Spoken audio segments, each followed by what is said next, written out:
No.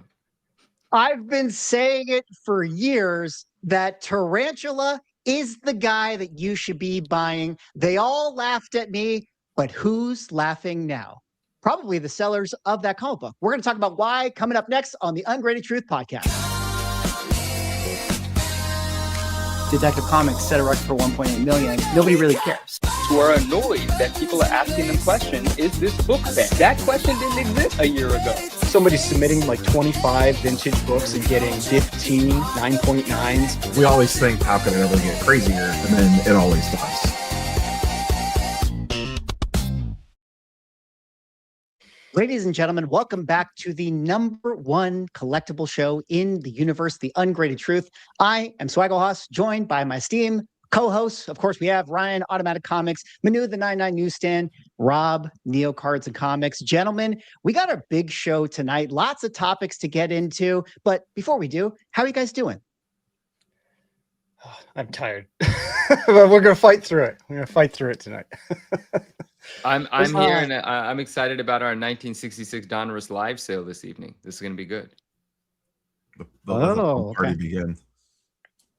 Yes, well, we will be pumping it up. We will be tired. We are all old. We're going to talk about why we're unks later on in the show, actually. But before we actually get into those topics, first, we got to do a little bit of housekeeping. Guys, the Ungraded Truth channel just keeps on exploding, even more so than that of Marvel Donruss Trading Cards. We are currently at 1.29 subscribers. How do I say that? 1,290 subscribers. Head on over to the channel, guys. Get us to 1.3 because 1.3 is a magic number. Link is in the description. Also, we're over on Spotify. If you click this link right here in the YouTube description, we're over on Spotify. And look at us. We got 5 18-star. No, I said that incorrectly. We got 18 5-star reviews. We are 2 away from 20. Imagine this. You, viewer, could be that 20th person, Or someone could be the 19th person, and then the 20th person could be the 20th person. No shame to the 19th person. We need you there first. But help us get to 20 over on Spotify. We would definitely appreciate it. If you guys don't know, The Ungraded Truth is a co-stream across all of our various YouTube channels. We're over live on Automatic's channel right now. We're live on Neo's YouTube channel and his X account, as we are live on my channel and the Ungraded Truth official YouTube channel. So no matter where you're watching the stream, be sure to go into the description, head on over to everyone's various social medias, give them a sub, give them a like, give them a follow for Manu on Instagram, and we would appreciate it. But gentlemen, that's my little housekeeping spiel. I'm getting better at it each time. I mean, we are the only podcast with an 18-star review. So, I mean, take that for what it is. We are the greatest podcast in the universe. It's true. All right. Well, let's kind of table all of our intros for now, and let's get right into it. Apparently, there's a Spider-Man movie that just came out, or at least a trailer that just came out for it, and everybody in the comic book market lost their mind. Dare I say, Spec is back. I am over on my Instagram account where I had this post just talking about, some of the key issues that were related to some of the imagery that we saw in the trailer and how the aftermarket is going insane for all of these books. This is actually a post that went pretty viral, at least for my Instagram account, which I think is a testament to how much people were really excited about the trailer, Spider-Man, all of these comic books related to it. The one I want to kind of focus on mostly, of course, is ASM number 134. I'm just going to kind of quickly do a little bit of a scroll through, showing you guys all of the sales we've seen for this book in the last, day and a half or so. It's been quite crazy just to see how much volume and what the actual prices are for this thing, which, I think kind of to the point of the main topic of the show being that Spec is back. I think that kind of just suggests that we haven't seen this behavior in a long time when it comes to trailer drops. People are obsessed with what they see in the trailer. a lot of comic book buyers head over to eBay and buy the books that, seemingly they're speccing on. Just to kind of give you guys a full rounding of the conversation before, we kind of go over to the panel. We have ASM 134. This is the first appearance of Tarantula. Most of these books are being celebrated or bought up because they had, direct tie-ins to the imagery in that trailer. But here over on Key Collector, this is their trending 20, 1,350% increase in the sales for this book. ASM 345 that features Boomerang on it, another 1,000% increase. There's this book right here, Friendly Neighborhood Spider-Man #1.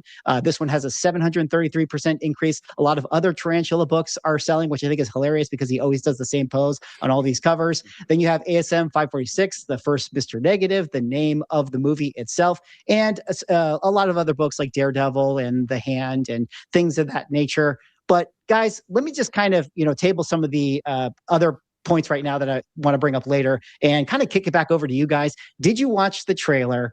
How did you feel about it? And maybe more importantly, as it relates to the topic tonight, how did you feel about all the craziness of the spec buyers that are going on right now in the market? All right. Well, since I'm in this corner this night, I think I get to start. Finally figured it out. But I mean, I know I'm supposed to like moon boy everything right now, but I don't know. I didn't love the trailer. It was kind of mid to me. How dare you? How dare you? But now one thing I'll say, and I was talking with someone else in another chat about this. I agree with what he had said, that I feel like those are probably all going to be like quick cut scenes, like in some type of montage, and that it's you really aren't going to probably have these like a lot of those characters in like long stretches of the movie. Now, however, I wouldn't say that doesn't mean that they can't have long-term impacts on the value of those books. Because the one example I like to go to is X-Men 251, that Wolverine on the, the big X cross thing. Because that book, I mean, what are we, like a year and a half after Deadpool now? A year? I mean, whatever it is, that book is still expensive from that 20-second scene, in the movie. So while I definitely wouldn't be out there rushing to pick up those books at these elevated prices, I wouldn't be surprised if they hold on for a little while, at least the more iconic ones that we see. Now, the other big plus for ASM 134 is that second appearance of the Punisher. I mean, that one's kind of up for debate on if it's 134 or 135, if 34 is a cameo, all that kind of stuff. But still, it has Punisher, and so that's kind of like a double key there. It's a little, I'd say that's overall a little more important than the Tarantula. But yeah, I mean, I don't know. For me, I've been kind of down on the Spider-Man movies for a little while. Like, I've just gotten kind of sick of Tom Holland, like not him, but his character just being this like stupid kid that keeps making bad decisions. So if that changes, obviously I'm going to see this movie. I hope that changes and it changes my mind about it. But you guys, what did you think about the trailer and maybe more importantly, the spec aspect here that's been going crazy? I don't, man, damn it. I don't have an opinion on this. Well, I do have an opinion on the spec aspect, I think, but I did watch the trailer. Typically, I don't even get to trailers, but it's Spider-Man. So I watched it. I watched it the night after. It was just like one day I was like, oh yeah, there's a trailer out everyone's talking about. Let me see this thing. And it was on like a Sony PlayStation channel or something. I was like, am I even watching the right thing? But it looked really good to me, bro. Like, it seems like maybe it's just the cut of the trailer that I watched, but it seemed darker than some of the other Spider-Man movies, like in tone and in kind of emotion as well. And there's just a ton of characters that just kind of like, I feel like are popping up out of nowhere. Like Tarantula is the last character I would have ever expected to see in the movie. It's like, where'd that come from? I think it's really cool that Punisher's in there. I heard someone leave a comment. I saw someone leave a comment somewhere, and this will tie into the spec. I mean, listen, 129 is a popular book regardless, right? Does this make it more desirable? Do more people go buy it? Sure, I guess that's how spec works, right? But I want to see an actual scene that homages the cover of 129. Like, that visual would be really cool to see. And I know it wasn't given to us in the trailer, but someone else said, they hope they see it as well. And so I look forward to that. I hope they're playful in that way. So in terms of the spec part, I think you guys know, like, I spec on nostalgia. I spec on other things. I don't spec on like waiting for an appearance. Well, there's one item that I am sort of waiting for that. But regardless, I'm excited about it. It's the way I feel about when markets move about anything. I think it's cool. Have fun. Be responsible. These are good books, cool books anyway. Spider-Man's the man. So, enjoy. And what's all this stuff, real quick, before we move on to Neo here? I want a question for all you guys. What's all this stuff about whether Daredevil's going to be in this or not? Is this like just some fun the movie studio's having with us and Daredevil's obviously in it? Or what's kind of the tie-in that people are talking about? He most likely will be in it. I think this is always like a Marvel movie trope thing where, they're always trying to bring actors and cameos into different things. And if you guys are paying attention to the MCU, Charlie Cox plays Daredevil, and on his TV show, Punisher is in it. So being that Punisher is in the trailer here, you would think that Daredevil would be involved, and Spider-Man's fighting the Hand, which is a very popular Daredevil villain organization. So I think that might just be like one of the surprises that they're holding off on. Cool. I look forward to watching the not movie. Fighting the Hand and not having Daredevil in the Yeah. in the movie, at least for a cameo. Okay. I guess my hot take here is, one, the trailer's good. Ryan's just crazy and should possibly potentially be banned from the stream for hating on the other Spider-Man movies and not liking them. The long and the short of it is, if you own any of the books that Swaggle just listed off and you have them in a bin to sell, they should already have been on eBay. So start posting them while you're watching this podcast. Yeah, absolutely. Well, let me kind of put a little point of emphasis on that. Here I have a couple sales of this Tarantula book that is pulled up from early in February 2nd. You can see that it's a one bid $50 book or a 7 bid $44 book. Where it sells today, if I scroll down here to what raw copies typically are getting, is well into the 150, 114. Now, granted, I'm not comparing apples to apples in terms of like the grades, but I'm just kind of showing you guys this one missing a value stamp. I'm just showing you guys that it's jumped quite a lot. And maybe more interesting than that is we had a lot of CGC sales for this book. Notably, one of them was in a 9.4 grade that sold right here at $656. That sale is the third highest sale that book in 9.4 has ever got. Like if I pull up this one from GPA, it's 656 is now the 2026 high. In 2022 it sold for 900, and I think in the same year it sold for 700. But I think the thing that I want to hear you guys talk about is that's a big number, like from a buy it now sale, kind of going back to 2021 prices. We see similar things going on with 9.2s where we got a $425 sale. Green. Holy cow. Yeah, a lot of green. We got a $425 sale for this one in 9.2, and that isn't quite the record, but it's like the third highest price that the book has ever got as well. And so I guess the question kind of back to you guys, in relating to the Spec is Back thing. I mean, it's one thing to get like, cool, we saw a thing in a trailer, we got a lot of raw copies that are sold. It's another thing to get graded books selling around their 2021 price. Yeah. And I don't know, that's kind of crazy. What do you guys think about that? I think that's exciting. I think like Swag, you've been talking about Spec across the board, right? How it's back, how it's kind of alive, and I'm seeing it in different categories as well. Like what I want to talk about real quick is just this energy that seems to have entered the room, and then the questions or the thoughts related to that are: we learned a lot during the pandemic. Are we going to see people make the same sort of mistakes?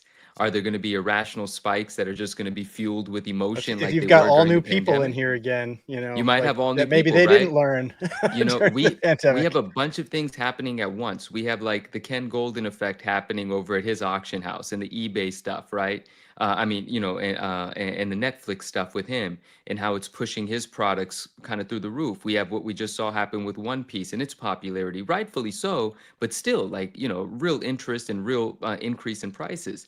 We see Jeremy Padawer talking about the mangas and so on and so forth. And he shared something rather niche and unique today. But these conversations are happening in a way that they weren't happening, let's say 2 years ago, or 2 or even 3 years ago, whenever the pandemic heat sort of cooled down.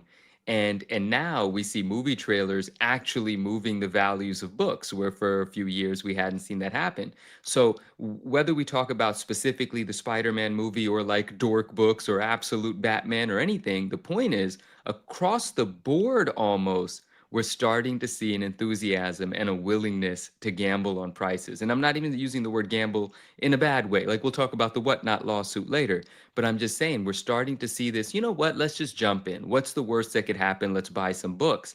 And that's a great signal for people that, you know, want to sell, want to maximize, been holding things. It's time to pay attention to these signals. And then on the other end, like Ryan just said, there are new people involved, but there's also a lot of people that are still here from the pandemic that might be sharing words of advice, that might be a little bit, you know, less go for it, balls to the wall, if you will. So, but I feel like that energy is back. I think you nailed it months ago. You've been following it, and it's pretty hard to avoid or conclude anything else at the moment. It might be time that markets just start going. I mean, I'll say though, I couldn't in good conscience say that 9.4 buy is a good buy. You know, I can't. I mean, I don't ever want to make someone feel like bad about their purchase or anything like that, but like a spike like that just tends to be the one spike in the, you know, in the run. Now it does look like that book in general has been trending back up. And I think a big part of that is the second appearance of Punisher component of it, because that book has been trending back up. And the second appearances, you know, they move with it. They just tend to be a little lagging behind. So while I don't think it's unreasonable to think like maybe that book is kind of trending back positive, that sale is such an outlier that, I mean, I wouldn't expect to be making, like if somebody was buying it with some intention to flip it when the movie comes out, I think you're probably going to be disappointed with your result. But I don't know, you never know what's going to happen for sure. Yeah, I mean, I agree with you. It's probably not, you know, the most optimal buy, you know, in terms of like what they're spending on it. But just the fact that has happened, It's cool. I think is surprising in and of itself, because it's like we just haven't been there before. Like even when people do the FOMO buys, say like, I don't know, like Guardians 3, I'm sure had some FOMO buys whenever that thing came out, but it was just nowhere near like that 2021 price. And so that's just, I think it's just the interesting aspect to it is that I feel like sorry, I was gonna say, I feel like the last time we really had it was maybe like Falcon and the Winter Soldier. It's been a long time since people were like going crazy on Spec. Like it's just, everybody's just like, this is going to suck. So they don't buy anything.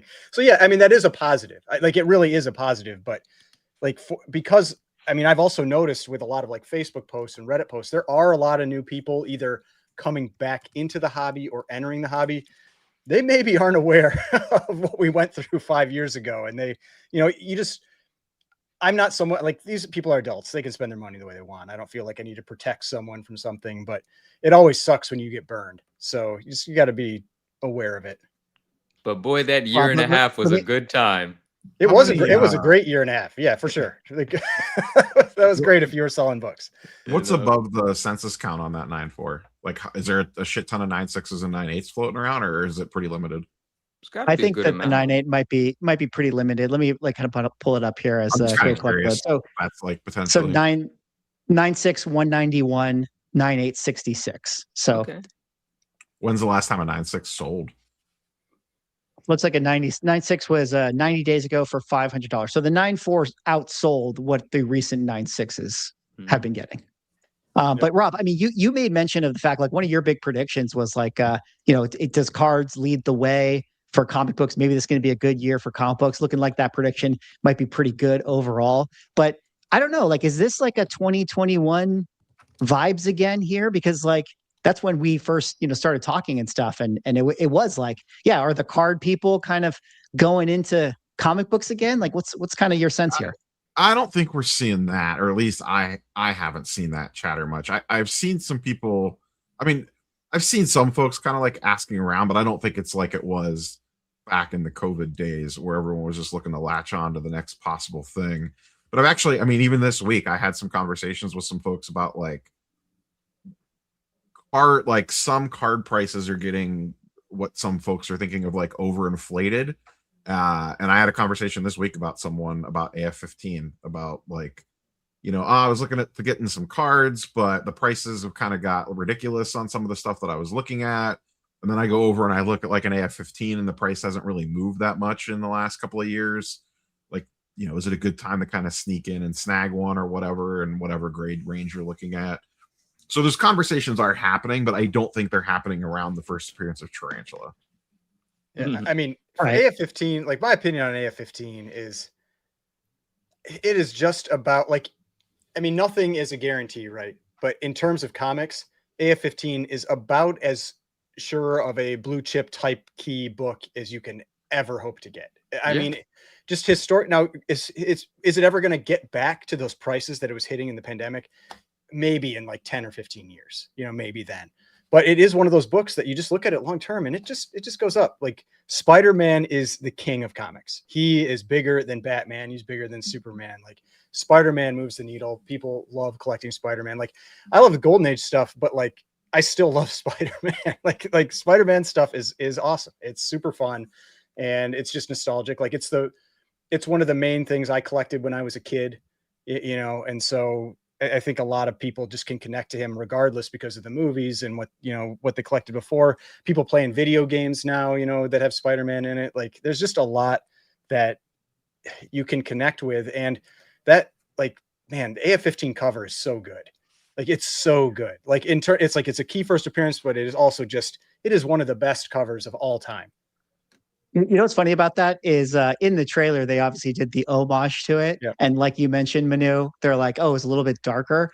Yeah. Maybe I'm just kind of dumb, but like I never envisioned that it was like an overcast day on the AF-15 cover. And then when I like saw them do it in the movie and then I looked at the cover, I was like, oh yeah, I guess the background is pretty gray on this cover. But I don't know. I just thought that was funny to me that I just never really envisioned it that way. But I want to double click. Oh, go ahead. I have two quick questions because since we're kind of talking about the AF-15 and stuff. So I've been going back and forth on potentially purchasing an AF-15 and I'll ask the panel because there's two things I'm looking at that both haven't really moved much in price and they're drastically different. And this will hit swag probably more than most. Should I buy an AF-15 or a Black Lotus?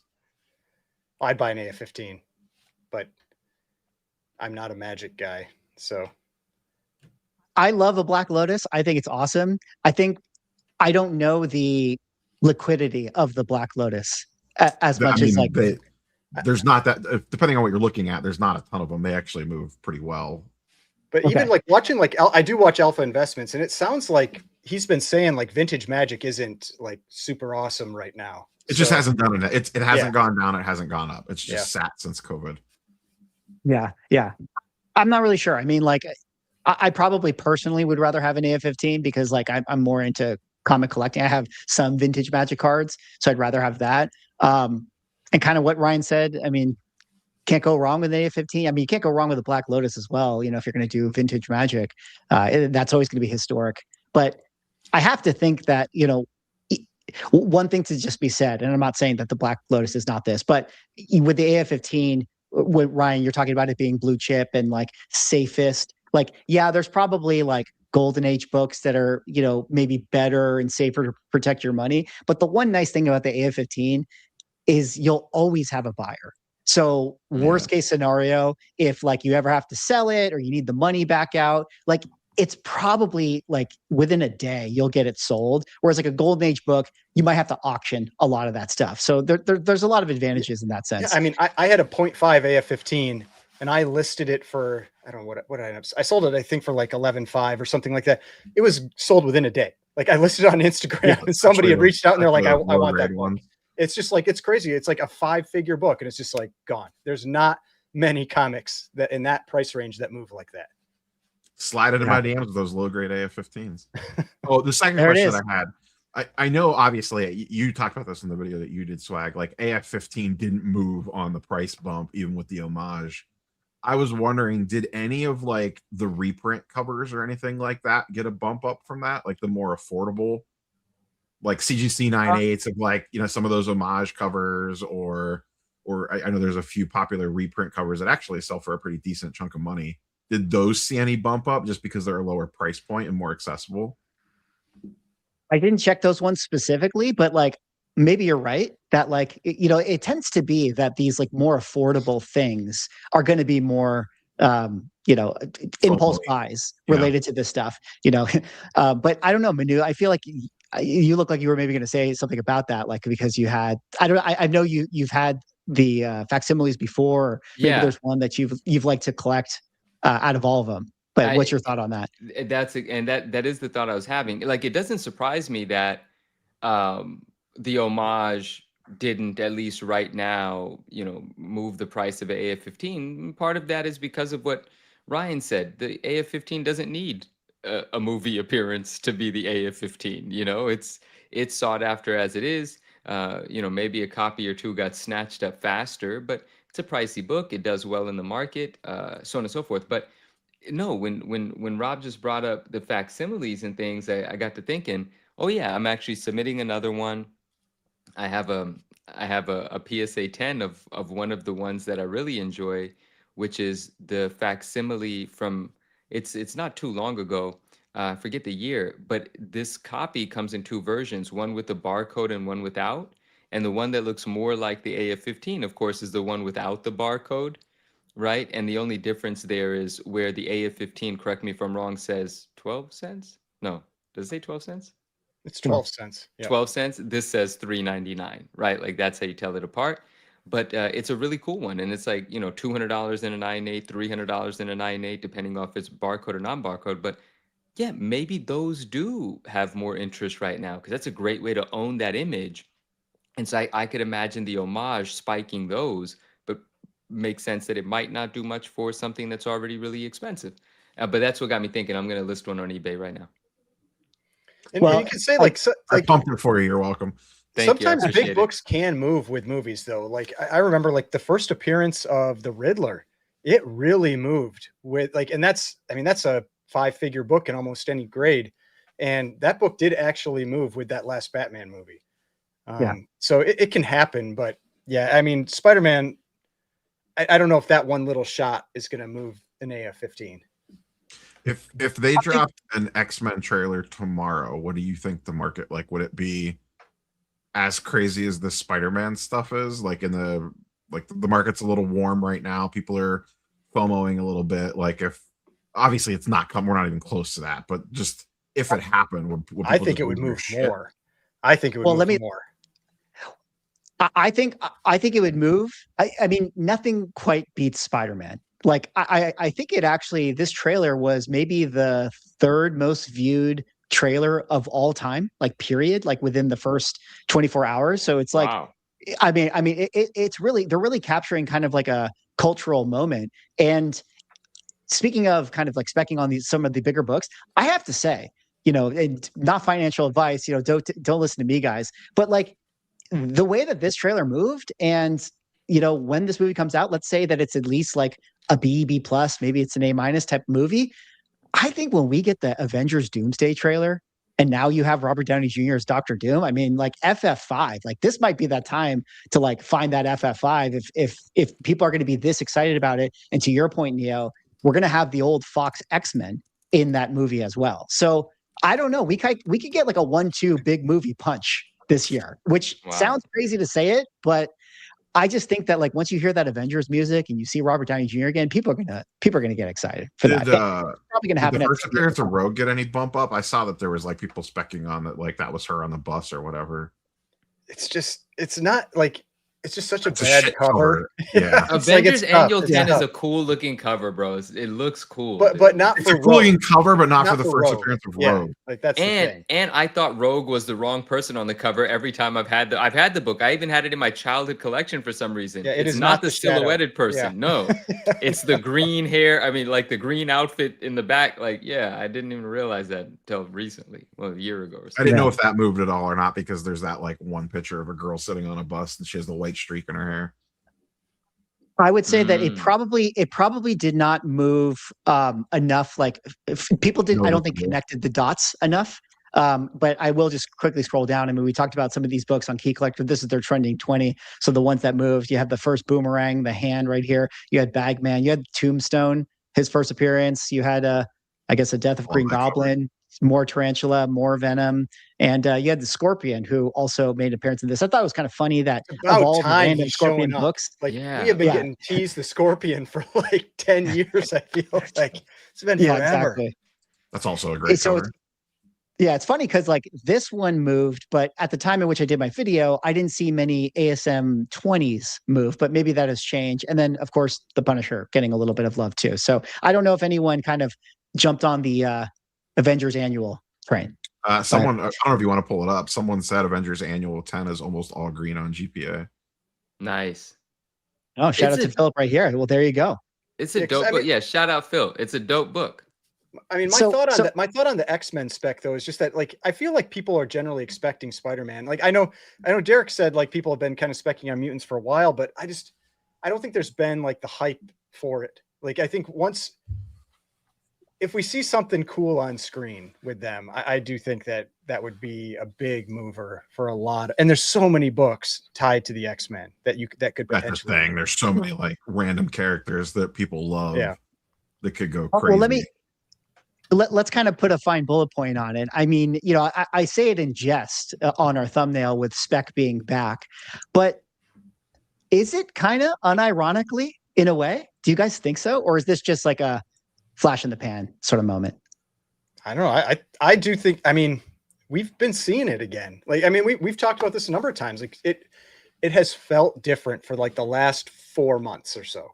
It's like, just like from what I've seen, like on my YouTube channel, just like feels like people are more positive. I'm getting more views on comic related stuff. Like, it just feels like there's a renewed interest.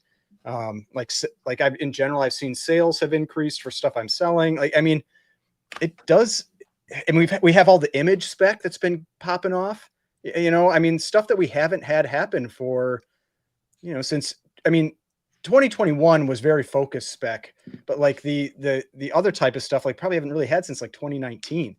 And so it's been a while. So I think it's kind of cool to see. I know, Swag, you just said, you say it in jest, you say jokingly, Spec is back. And I'm going to just double down on what I said earlier. To me, it's not, but yeah, Spec might be back. Great. But I think that's one part of the what's the word? The sentiment, or the overall willingness to participate and have a good time. That is what I'm feeling more of, and hearing and seeing more of, right? For so many years, it's like, oh, I'll just wait for this to go down a little bit more. Oh, comic books, no one's buying comic books. And we don't hear any of that right now. We're hearing people having a good time, buying books, spending more than 9.6 on the 9.4, whatever, right? And so, and that probably drives Spec. That probably drives a lot of things. Spec is a part of, I think, just this sort of more excitement to buy and anticipate and invest, whatever. So I think something is really happening. Yeah. Well, I think you said it well. I mean, it probably is just a lot of it being like, hey man, it's been long enough. These books have gone down long enough. Like, what could be so bad if I decide to pull the trigger now? So I think that's probably where a lot of people are. But speaking of interesting spec that is going on right now, it's not just the comics that are moving for Spider-Man. A lot of the cards are moving as well, which brings us to our next topic. Marvel cards are exploding. I love saying that. It just brings me back to the day in which I made my 2021 original Marvel card video. But notably, that's still your most viewed video, isn't it? Like, it is. My most viewed video too. Wow. It's crazy. Like that and I became best friends with those two videos. Actually, yeah, it really was a little bit notes for the chat, some inside baseball. That is when Neo and I connected. Is when we made those videos, and I learned a lot from Neo from a card side. So that was a good time for sure. But we both commented on each other's videos, and we're like, wait, we both watch each other? I've been watching you for months. That's amazing. Yeah, it's awesome. So now we're kind of in this, resurgence again. Here we are, 5 years later, and these cards are kind of having a little bit of activity once again. I'm just going to kind of quickly flash through some of these high sales. I mean, we have a PSA 1 of card 34, quote unquote, Spider-Man's rookie card selling now for $1,000. There's a bunch of auctions that are occurring right now where the mid grades, a 5.5 sitting at 56, a 5 sitting at 41, a PSA 5 sitting at 43. I'll kind of just table it right there and just kind of throw it over to Manu. This is some red meat for you. But what do you kind of make of this recent explosion of the Donruss set once again? And what's just kind of your thoughts on this? Is this for real? Is this like correlating with the trailer as well? Like, what are you thinking? Nothing to do with the trailer. It is for real, but it does feel like short-term spikeage, right? And there's nothing wrong with that. because I do believe when this settles on the other side of this, it is going to settle higher than, I know it's ridiculous to say, than they were a month ago. Literally, that's how fast some of these cards went from being $1,000 card to a $7,000 card. The set goes from being in high grade between $2,000 and $3,000 for 66 cards. Guys, there's 66 cards in the set. The set is 1966 Marvel Donruss. It's the first Marvel card set. Each character in the set gets 11 cards. And there are some exceptions if you take into consideration the back of the cards. Some people have deemed some of the cards rookie cards. Some people like to say the whole set is a rookie set, right? Because it's like the rookie year, rookie release. Anyway, there's been this increased enthusiasm, this new enthusiasm to get into this set. And I know some of the I know some of the people buying, and some of them have recently become like clients, customers, and friends. And there many people are coming from the sports card side. They know Marvel cards, they have an interest, but they've never participated. And there is something really interesting happening. And it's not just because he's been banging the drum for a while. He's had his favorite 66 card for a while, and he's added more. I'm talking about Gary V. And, you know, you and I, we did a video a year and a half ago, 2 years ago, whatever. Justin and I have been talking about the set for years. I talk about the set as often as I can. I buy, I sell. I love it. I started investing in it a couple of years ago, and I'm happy to see this. But it seems a little irrational, right? Because the card, if we just talk about card 6 and card 34, the Spidey cards that are the most expensive out of the Spideys of the set, they're selling for like many, many multiples than they were. Did we lose swag for real? I'll just keep going. But keep going. He warned us. But Derek says Manu's all in on 34. I'm all in on 6 actually. But Can't the guy just turn on his lights, you know, without you having to call it out? I was trying to slip away for a second. They know the ninja popped up or whatever your icon is, right? And I was like, where'd he go? No, but so regardless. I started the stream and I was just like, what is wrong with my lighting right now? I'm like, I don't have my lamps on. And I was like, let me just slide away while Manu's talking. But you know what? The mic sounds good though. The mic sounds good though. That's true. That's the only thing that matters, you know. You know, I was paying attention to Mike. I didn't think of the lighting. But getting back to what I was saying, sorry. Dude, some of the cards are just like a set that would be for $2,000 to $3,000 is now $7,000 to $8,000, right? And that's okay. It's fine. But I think the buyers that are new to this, that have the pocketbooks to do this, there's a possibility that they become exhausted, right? Like they buy up enough and they're happy with what they've got. Because right now there's this, oh, I don't care, I need to get my rookie cards. Because some people are finally waking up to the historical significance of this set. This literally is the first time these characters are printed on cards, and it's Marvel's first card set. So whether this is a spike in prices, I think over time it continues up anyway because its historical significance is finally being recognized outside of an audience that already recognized it, but a small one. The Marvel card community is tiny, right? So Gary V's talking about how card 1 in the set is the first Marvel card ever. And that's a fun sentiment to be attached to. The entire set came out at the same time, but it is card number 1. And that card, which previously had done squat, except for set builders, because historically, card 1 and card 66, you know, kids back in the day, this is how the story's told to me, they were just bundled up and rubber banded, right? And so the top and bottom card would get pretty beat up. And so card 1 and 6 was always kind of sought after in high grades, but now it's sought after regardless. And even card 34 and card 6, they're not rare. There's been plenty of them. I've sold plenty of them. But maybe they become rare now with a larger audience desiring them, but they were always rare in high grade. The crazy premiums were high grades.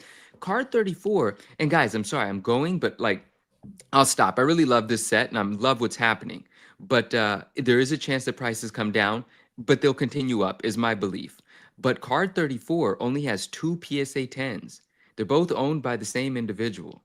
Like, this would be a great time to bring those cards to market, but that gentleman is not doing that, or he hasn't yet. So he believes in the long term. But could you imagine if a PSA 4 is $5,000, if a PSA 3 is $5,000, a PSA 8 just got listed for $15,000 or $25,000 or $50,000 just got listed for, not purchased. Someone's trying to see what they can make happen here. The last high recorded sale of a PSA 8, and it's the last time we've seen one sell, was $6,600. That was thousands above what it had previously sold for. But if one of those 10s pop up, bro, like I used to say, it's a 50K card. I feel like right now it's a $250,000 card. If a 10 of that went to Golden, the way he would promote the first Spidey card ever, the rookie Spidey card, 1 of 2 in a 10, 250,000. I can't believe that guy's not selling. I'll take a breather now. I love what's happening, but take some precautions here because it could pull back some, but it's exciting. Yeah, I Let me mean, kick it over to I was just gonna say, like, I think the tricky part there is, like, if this is like a very near, like, short-term hype, going to auction could be tough because, like, auction could be Sure. months out. Sure. You know, that's kind of the gamble there, is like by the time it comes up, has everything cooled off, has the interest waned? Now with that, like with your examples, you know, if there's only 2 of them, maybe that hype stays. But but yeah, like if you've got the 2s and the 3s that are going for thousands of dollars, Yeah. I'd probably be capitalizing on that. Oh, you have to be selling into this. If you've got them to sell, you have to. And there's no shame in it. There's no feeling bad about it. The people that have this kind of money to spend, they're probably reasonably smart. They're having a good time. Like I said, I've spoken to some of those folks and they're enjoying themselves, man. And they're just happy to have a piece of it. And some people have more than a piece of it. They've gone really hard in the past couple of months. But I agree with Derek. It's got to be on a chain. Like, oh no, not please, on a gold Derek, chain, stop it, guys. Do not put 66 Donruss on a chain. Please don't do it. It's the only way. Do it. It is the only way. We're going to talk about chains later on in the show, but let me kind of kick it over to Rob here. You know, Rob, what do you kind of feel about the Donruss set? Maybe give your macro thoughts on Marvel cards if you have more to say about it. And is this like sports card collectors coming into this? Like, what do you make of all this craziness? I think you have a little bit more sports folks cross into this realm than you do the comic books, like we had in the previous conversation. This whole thing just feels like the ultimate, you know, I always say like they let you buy them back. This feels like the ultimate they let you buy them back situation. You know, we were talking pre-stream, like this card's cool. This card's not really all that rare in the grand scheme of things, unless you're talking like super high grades. Yeah, that's what I'm saying. Yeah. So it's not like you can't find one of these. You know, if you sell now into the hype and the FOMO phase, I would be willing to bet there is a decent chance that you'll be able to buy it back later at or less than what you probably sold it for in this. And if you can't, then you can't. But it's not like they're not out there. You know, this isn't something that's limited to 5 or 10 or 50. Like, I don't even know. Have you looked at like the Universal Pop Report menu to see like how many are actually graded?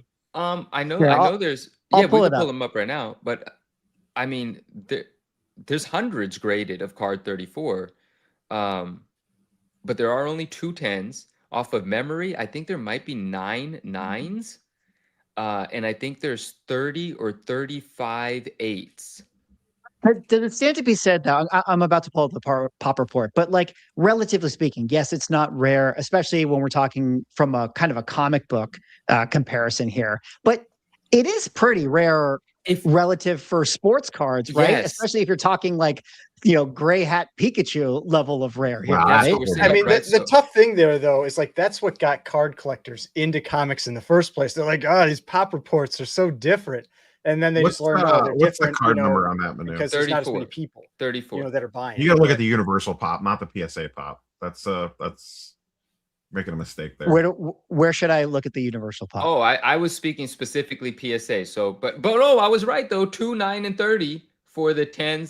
I got it. If you want to share my screen. Sure. GemRate has Universal Pop reports. Okay. Shout out to Gem right here. 589 total graded across all grading companies. Okay, and the breakdowns are here as well for us. Which grading companies? How many? Okay. 332 in PSA, 146 in CGC, SGC with 108, and nobody likes Beckett with just 3. Okay, how many gem mints do we have? Only the 2 PSA. Just the 2 PSAs, but a lot of 9s. 9 9s, 11 total 9s. Looks like 37 and an 8 or above. That's probably your line of demarcation of what's like legitimately available. But there's also a lot of these raw. Like, let's be honest. There are a ton of these raw. But but same thing that we've said in the swag saying is, for the Marvel card community, yes, if we ever wanted a 34, we could go grab a raw one for $250. Those days seem to be over entirely, right? And I mean a low grade one for $250. It's still a pricey card, but not the numbers that we're seeing today. Right now, a card, a one that's obviously going to be a PSA 1 and might even have some sort of notation with it, like a miscut PSA 1 or an altered PSA 1 or whatever some of the designations could be. A raw card right now at auction is doing like $1,500, $1,600, $1,700. That card literally 2 months ago you would have purchased for 250, 350 max if you just really, really wanted it. Now, the point that we're making about scarcity is in the Marvel card community, the lower grades never felt scarce. It's just like you said, Neo, if we wanted it, we could get it. But if this market is actually opening up to just general collecting and someone wanting a piece of history, sports card people, TCG people, whomever might see this as something, they're, an investment for the long term.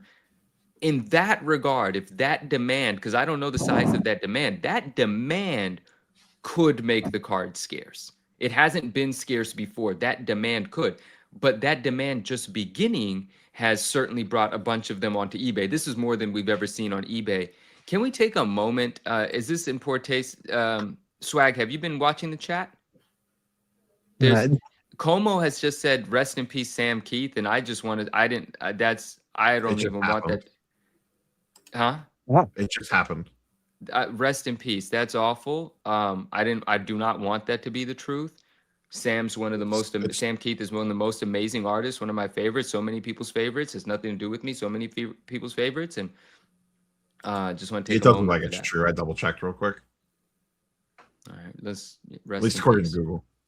Yeah. Google confirmed it when I was looking at it as well. Yeah, R.I.P. Sam Keith. Yeah, it's unfortunate. Wow.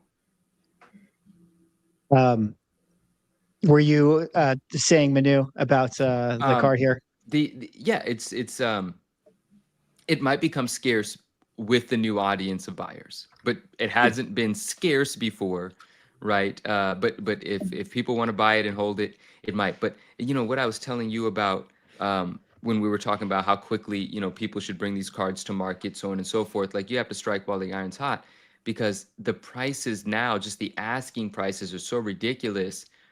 I just think there's a chance that even the people that have been buying will log back onto eBay and see and be like, do people think I'm stupid? Oh, now you want to ask 50 grand? I just paid you 5,000 for this last week. Now it's 50. And they're just going to leave. They're going to be like, all right, this is getting ridiculous. And then you'll see everybody start slashing prices to get the sale, because they're already in this mode where, like, no, I got to catch this. I got to catch this money. And the money might go. And then that's how the prices will come back to some kind of an earth. And they're not going to come back to where they were, but, a little bit down. It does seem to, and correct me if I'm wrong, Manu, but it feels like that this set has also kind of spurned some, we were talking about Spec earlier, but it does seem like other vintage Marvel stuff has gotten a little heat as an overflow from this. Like, I know that first Venom card from the 89 McFarlane set. I saw Justin talking about like some of those older from like I think it was from 1980 or something. I forget the set. Yeah, the Wolverine card. Yeah, they're like square Terrible. bound. They're not like a full size card. It seems like a lot of that stuff's getting some overflow effect, and I think it's being driven from this. I will say that scared me, because that's the same thing that happened the first time Marvel cards popped up. PMGs took off, and then everything else took off with the rise of that, and a lot of people got burned. Hear me out real quick though. Because I like what you're saying, and I agree with what you're saying. I have had many conversations about the first Wolverine recently, and it's directly because Spidey took off. Let me get a piece of Wolverine while people aren't looking, right? And in fact, not just Marvel, I picked up my first Batman rookie card. I've never owned the card. Now I own a 66 Black Bat PSA graded, starting small, but picked up my first one. I picked up a PSA 6. Happy to have a piece of the action, right?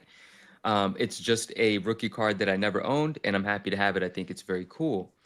And also, not just the first ofs, some of the less appreciated stickers from the 60s. I don't even feel like saying this because I don't have enough yet, but the 67 stickers are something that people are taking an interest in as well. The Marvel stickers, they're very cool, because a lot of the first appearances don't happen in 66, they happen in 67. And that's something that obviously people are going to catch on, and those prices will go up over time as well. Now, the difference that I wanted to make between what you said in the pandemic and like how 1991 Marvel Universe made all the Marvel Universe sets go up, everything, is these cards that you're mentioning and that I'm mentioning right now actually have historical significance.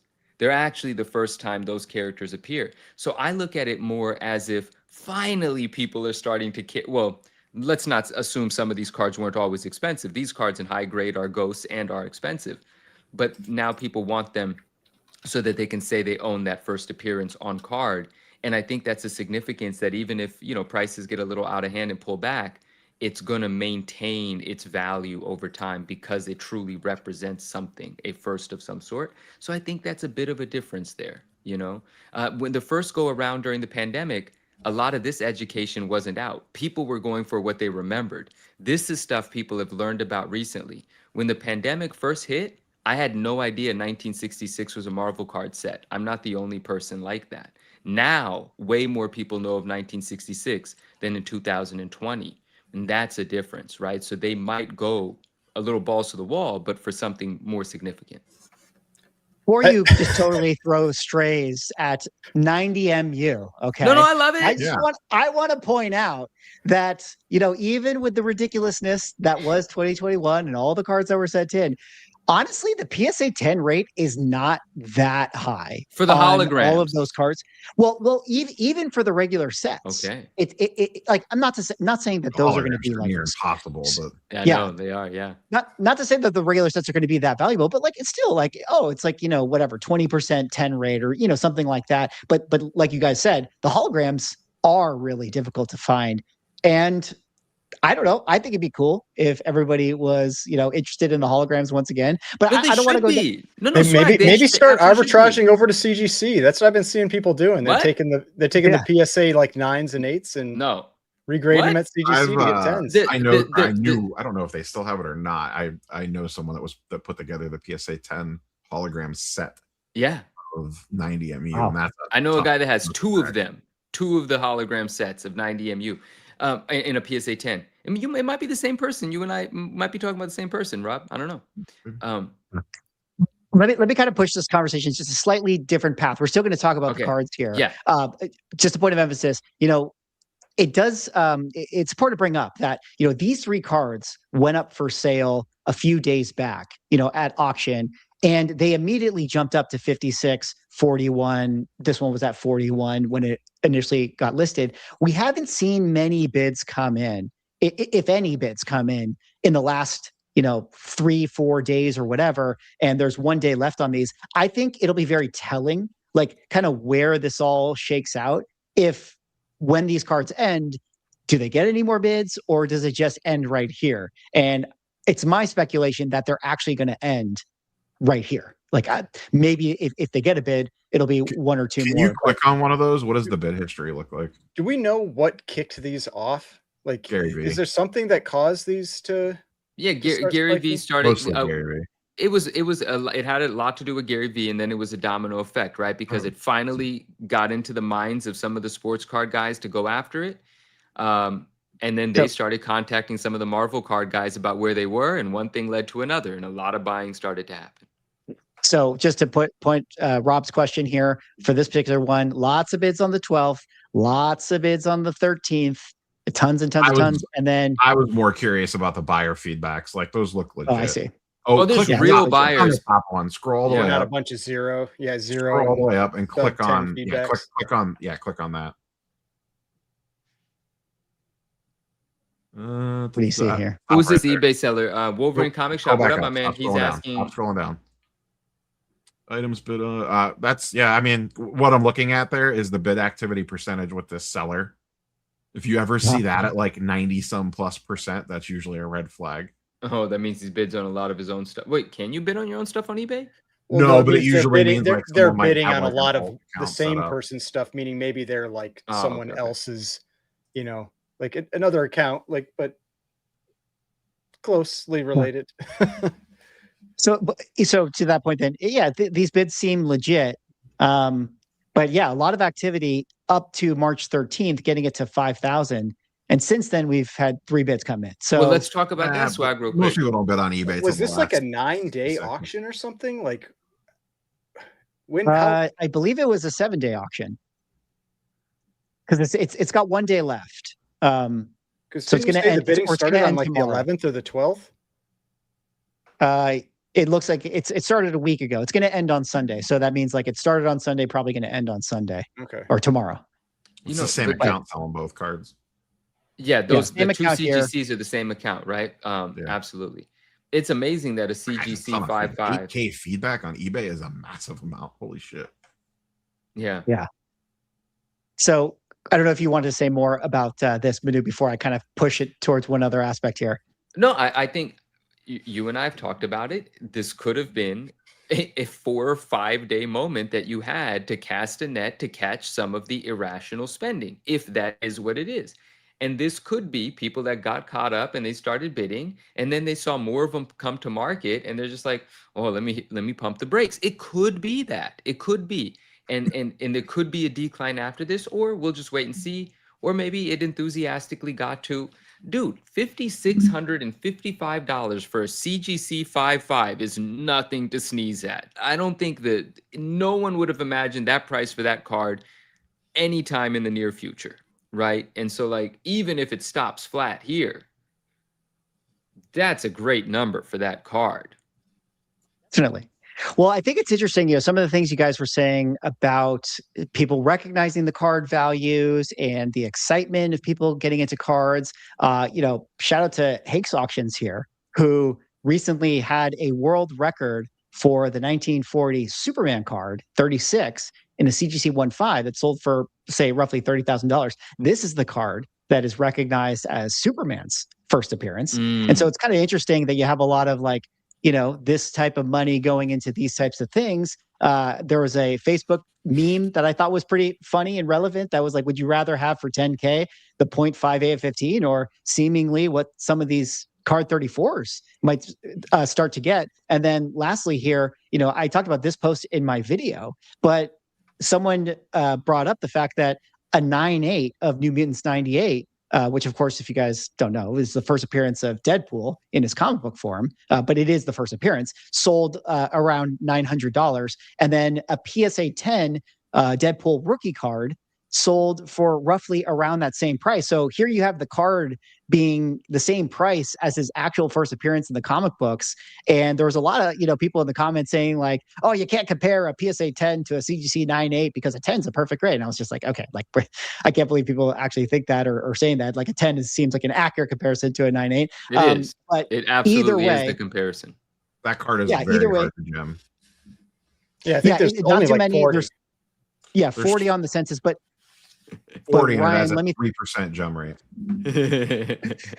yeah, but Ryan, let me kind of bring you in here. We could talk a little comics and give your thoughts on the cards. You can go back to the Donruss stuff too, but I don't know, like, what do you think about this? This kind of goes to like our manga conversation of like people get what they want to get, and like if the first appearance is in the manga, like does that really even matter if they're going to just buy a One Piece card? Like, you know what I mean? So what do you think about this and kind of maybe this card craziness? I mean, I don't think it means that. I don't think it means that there's the same demand for them, right? Like that's the thing. Like, yeah, there's I don't know how many thousands of 9.8s of New Mutants 98. Like I know there's just thousands and thousands of them, and there's, like I said, I think there's 41 of the X-Force Deadpool card in a 10. And so it's clearly there's way more demand on the comic side, but there are some subset of people that are interested in buying the cards, and they're willing to pay a reasonable price for them. I mean, I don't think it means that they're the same demand. Like even though the price is the same, it's like there's not the same demand at all. But like I have a ton of those X-Force ones with the cards inside, and I don't have any interest in buying a Gem 10, a PSA 10 Deadpool card, but I prefer the comic a lot more. I don't know, like the card rookie stuff doesn't, I don't know, it's never really appealed to me. I like the Marvel cards, the DC cards, that kind of stuff has just never been my thing. It doesn't mean maybe I won't get some interest in it later, but I'm more on the card side. I'm much more on the things that have traditionally been more collectible cards, like like Pokemon and that kind of thing. But that's my take on it. Neo, I did want to say you brought up. Sorry, Swag. I don't have to say that. Go ahead. Right. Go ahead. Neo brought up the Venom rookie, and I just want to say, because for a second I was like, was that related? I did sell a Venom PSA 10 just the other day. But the Venom, the 1989 card, not the 1988 sticker. And I'm looking to do a deal on the 1988 sticker. And I was like, wait, did that happen because of the rookie thing? But no, that gentleman and I had been speaking about that card previously because previously he bought a 9 from me weeks ago. And that's kind of like before this whole 66 Donruss thing even like started to spike. And then, we were able to do a deal on a 10. So anyway, sick card though, 89 Venom rookie. If you got them to sell, I'd like to buy them from you. Thank you. Well, I have some data to clap back on Manu if you want to do a quick share screen for me. No, nothing that's going to tell me I'm wrong. Please. No, thank you. Next subject. Here we go. Look at this is over the last year. Mhm. 1990 Marvel MU. Look at how Yeah. much green is on this. Wow. Where was I wrong? What part of that is me being wrong? You were making it sound like these cards were trash. Never. I didn't say anything like that. I just You implied. He implied, didn't he, Swag? No. I think we all agree that Manu implied think- that the cards I were think trash. Manu, No. yeah, Manu literally said everyone should throw their cards in the garbage. I No. heard it. I heard it. Those listen. words come out of his mouth. Let's spend some time on this because I do want to know what numbers some of these are doing. But I love 90 MU. But the truth of the matter is, I've always loved it. And the Venom in a PSA 10 was $1,000 during the pandemic, and now it's $75, Nope, it's $115. It used to be $75. Okay, And it is so up 57.9%. listen, when it gets back to 1,000, we'll run this clip again, and I'll apologize for something. But Listen, if Tarantula can get back to its near all-time highs, That's true. I believe in Venom as well. No, I do. Come on, who's a bigger I'm just Venom kidding. believer than I? But when we were talking about the holograms, I do want to say the price difference between a CGC 9.5, which is their Gem Mint. Oh, I guess it's a 10 No, it's now, not. right? It's a 10 now, right? Gem Mint 10. They've It used changed to be it. 9.5. It used to be 9.5. And their Gem Mint 10 to a PSA Gem Mint 10 for the holograms, the price difference is crazy. And I always see them selling like the Spidey, I think it was the Wolverine from 90 MU. The PSA did like 7,500. The CGC did 2,000. Right? It's a huge valley or a gap or whatever it is. But none of that matters. That's just me taking a little jab at CGC. I love CGC. Whatever. But those holograms are incredibly difficult to grade, and there aren't that many. And people do want to put together the sets, like the gentleman that Neo knows, friend of mine as well, someone that I know. And not that many people in the world are able to say they did that. That's why sometimes the Cosmic Spidey comes up and it sells for $15K in a PSA 10, and there are some of the cards from the standard set that have a lower pop, and people that want to make the whole set when it pops up, they pay a pretty penny for them. Actually, can I say more about that? Neo, I want your thoughts on this. Could we say that maybe sealed product of 90, 91, and 92 MU might be a good time to buy? Might be a little undervalued, because there are technically hits here. Yeah. If you can pull those hollows and get high grades. I'm looking right now because I'm actually I don't know. Yeah. I feel like to sealed boxes someone are in like chat the same that price had something forever. colorful to say, I'd just like to say I'm perfectly fine What? being wrong. I said that as a joke, but get a sense of humor. So Last now, time I checked really the quick. sealed Last time I products- checked for 90. Last time I checked 90 MU, just to put it out there, and sorry, Ryan, I'll kick it to you. It's like, I think a 90 MU box, like $500, $600. About 600. Series 2, yeah, $650. Series 2, maybe like $300. And I think the Series 3 is like $150 or something like that. But Ryan, you were saying? I was just wondering, like, what is the hollow rate in those? Is it similar to what like Pokemon was, where it's like 1 in 4 packs, or is it like 1 a box? Is it? You get like Yeah. 2 a box, I think, 2 to 3 a box. And are that they what it like is? kind of like those similar to like the Topps cards that always stuck together, so the hollows really No, suck? the problem is they're the first card in the pack, Okay. and the surfaces are dog shit on them. Yeah, that's what it is. The centering and the surfaces, it comes with lines So and basically a scratches out of the sticker. pack. The hologram is basically a sticker on a piece of cardboard. Yeah, so I mean, so it's just like, it's one of those things where it's like, would you ever really even want to risk opening it? Like if your odds are so bad. No, Well, I mean, your back odds in the are day really when they bad, first but took off, the point was that you could grade your way out of it, but you really can't do that anymore. yeah, in 2020 when it first skyrocketed, the pop was low. Like the cards that now have 300 10s on them had 5 10s on them. So anyone that was getting PSA 10s out of that set first, every card was selling for $200 to $1,200. Any popular character was $1,000 in 2020.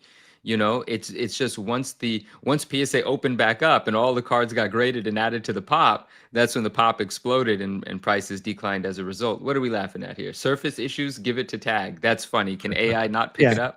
No, it has a lot of trouble with surface issues. If you want to throw a share screen up against Swag, I have the 90 MU. This is the most graded one. This is the Cosmic Spider-Man hologram. Look at this gem rate. 0.5%. Yeah. 0.5, baby. 12 PSA 10s.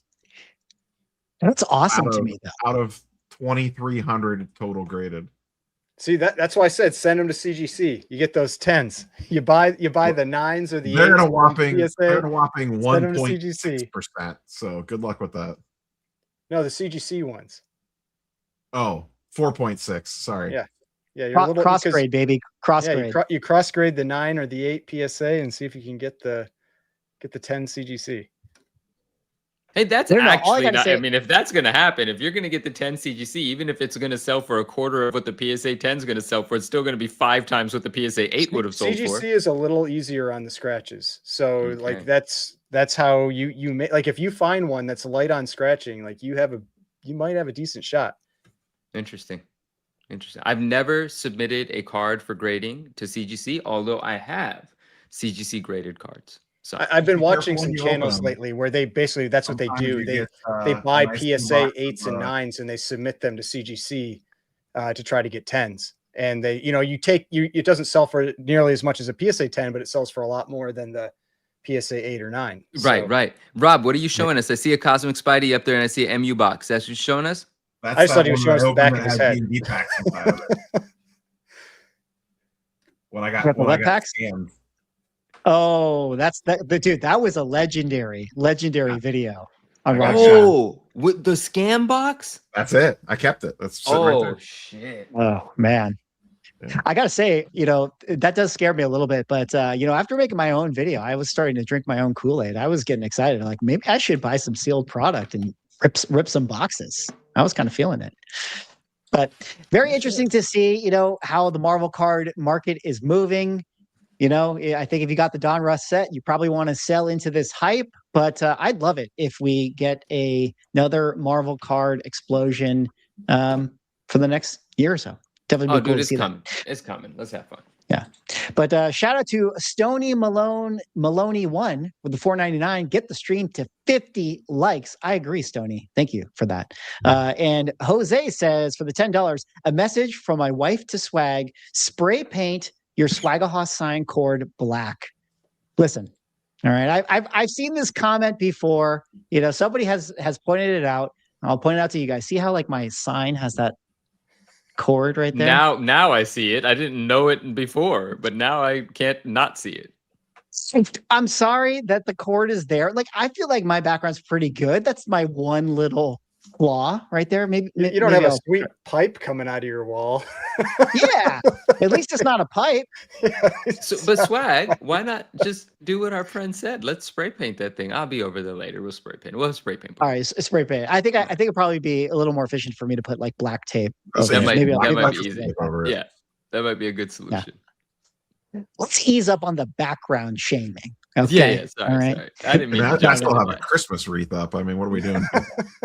Yeah, that's pretty amazing. All right, guys. Let's move on now to our next topic, which was a huge story within the hobby legal land.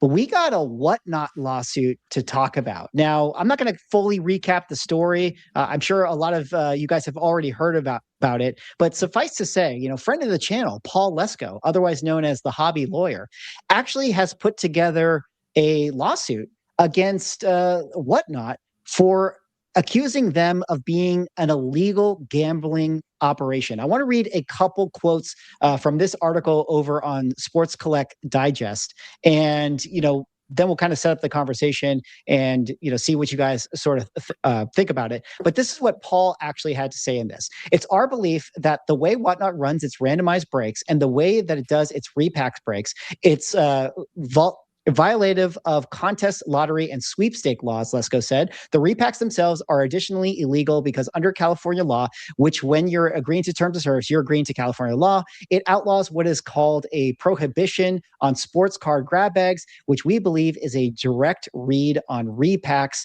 This has been kind of an interesting story. Whatnot has given their response where they claim that we are absolutely reject the characterization in this complaint. Gambling isn't allowed on Whatnot, and we strictly enforce the policy. Rob, let me kind of just kick it over to you, and maybe if you want to recap a little bit more about the story, but give it some extra context. What was kind of the discussion within the card world about this when this came out? And maybe actually for those in the chat, you know, maybe some of the people are not familiar with it. I mean, can you give us a little bit of a breakdown of like, what is even the repack breaking thing that Paul is actually talking about here?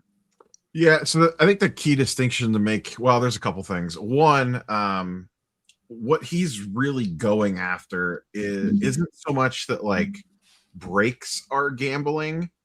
He is going more after the way teams are distributed in breaks. Like it's the gamble before the gamble even begins. Because the way a lot of these work, both for traditional wax boxes and for repacks, is there's basically two primary ways to sell. You can sell as PYT, which is pick your team. So if you want to buy the Lakers, you say I want to buy the Lakers. It has a set price.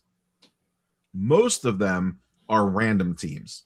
So they put together whatever the break is, and then they auction off the various teams. So they would auction off the Lakers. They would auction off, they would auction off like 30 spots to the break. And then once those 30 spots are sold, you have no idea what team you're getting. Then they randomize it, and then you are randomly assigned a team. So the gamble begins before you even open a pack. That's kind of one of the big things that he is going after.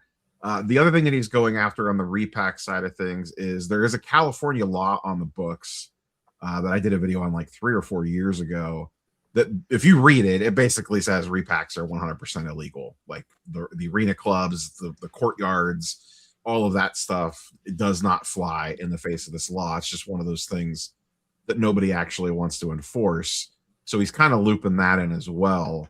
But the weird thing with this is that Whatnot's terms and service require arbitration. You can't actually sue them in open court. So none of this is going to play out for the public to see.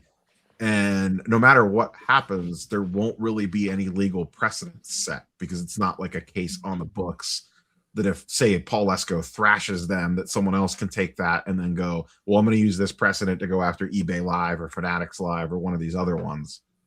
The other thing that's come out in this is he has, because I've looked at the filing, but it's like 150 pages.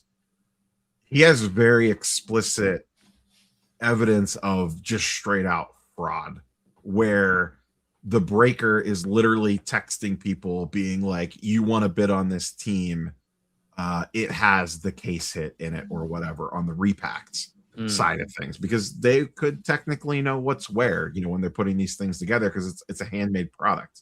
It's not coming from Topps or Panini. So there's like, he has straight like screenshots of text of, hey, you want to really make sure you win the Chiefs tonight or something, along those lines. And then there's other ones. Wasn't there something where Whatnot was like requiring like certified repacks from they PSA are, but the rumor was like that they dropped that because the breakers complained it wasn't as profitable. Rob, you can talk about this thing if you want to. Screw the consumer, right? Like it doesn't matter. And then the other part of that was people basically saying like, hey, bid this up. Like they were setting up people to show bid on their stuff, like sure, to bid up the prices on teams or spots and breaks or whatever. So I'm pretty sure it's a mess. It's all around, defensive basically. bidding. It's not show bidding. Yes, it's defensive bidding. Yes. Yeah, Manu or Ryan, like, what do you kind of make of this whole situation, or if you want to jump off of what Rob kind of laid out there? I mean, my whole thought on all of this in general, it's all gambling. Like, it's all gambling. Everything with cards, everything with packs, it's always been gambling. It's just that nobody ever wants to actually do any enforcement of it. Like, I don't have anything against it. Like I bought cards when I was a kid, but you're training kids to gamble. Like that's what you're doing. And now it's just adults gambling, you know? And so, I mean, I feel like it's kind of weird. Like, just like, and maybe you have to hyper focus on something because like, that's what you can actually go after.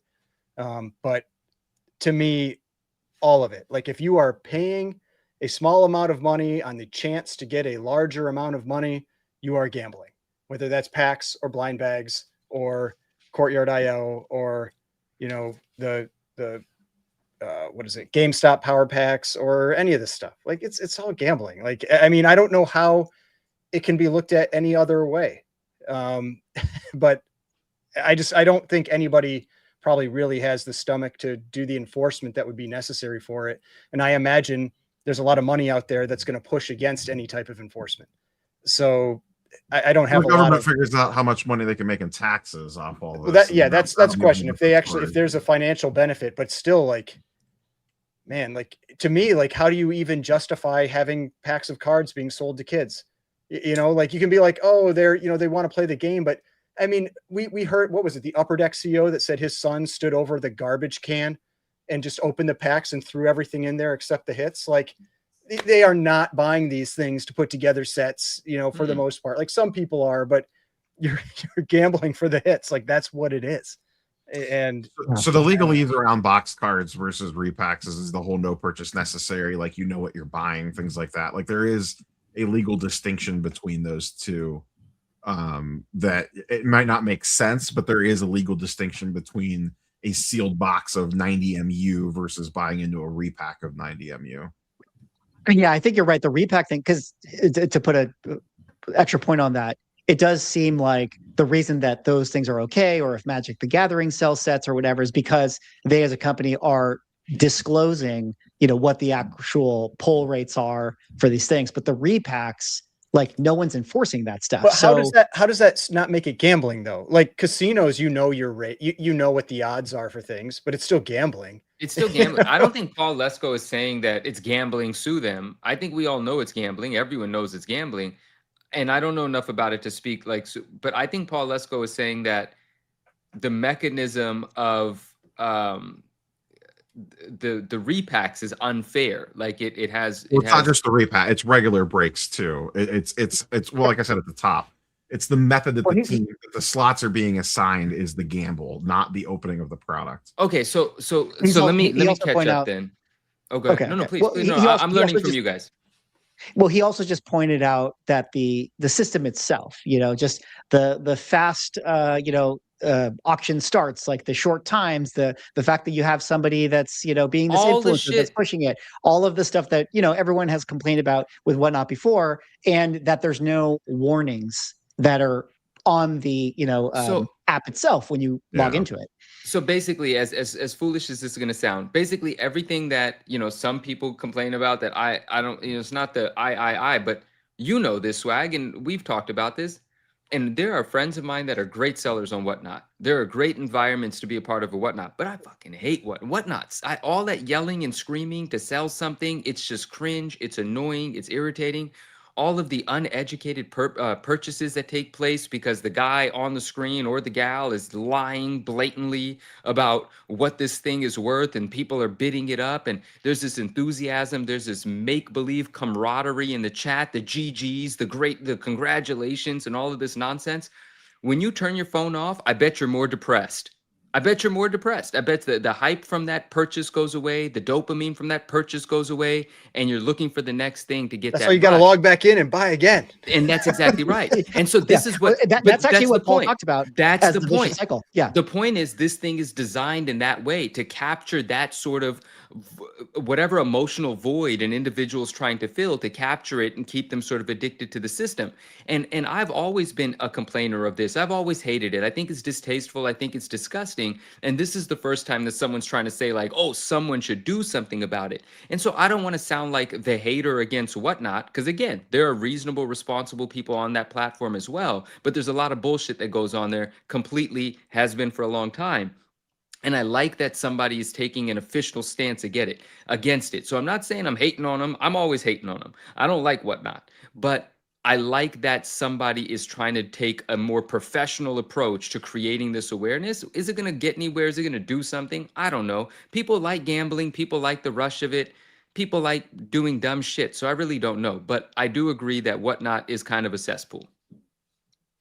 Is it fair to talk about? Oh, go ahead, Rob. Go ahead. I was going to say the key difference, talking about like boxes and buying into breaks. Like the key distinction is like if you buy, I just picked a random box that I have behind me. If you buy this Final Fantasy Collector's booster box, Flex. Let me get that. You know what you're buying. You are buying this box. There are, I don't remember how many packs are in this, so there's X number of cards in here, and you have a chance to potentially hit something. That's the product. Whatever happens in here is a different story. When you're buying into a break, whether it's repack or regular, you have no idea what you're getting. You could be getting 1 card, you could be getting 30 cards, you could be getting no cards. And they have rules in place that they have to send you something. So even if you whiff, you get like a random 30-cent card in the mail. And that's specifically a loophole to get through like the gambling aspect of it. But to me, that's the fundamental difference between buying a box and buying into a break. I know exactly what I'm getting here. I am buying a box with X number of packs and X number of cards. If I buy a spot in a Final Fantasy break for, I don't know, pick a character or whatever, I have no idea what I'm going to get.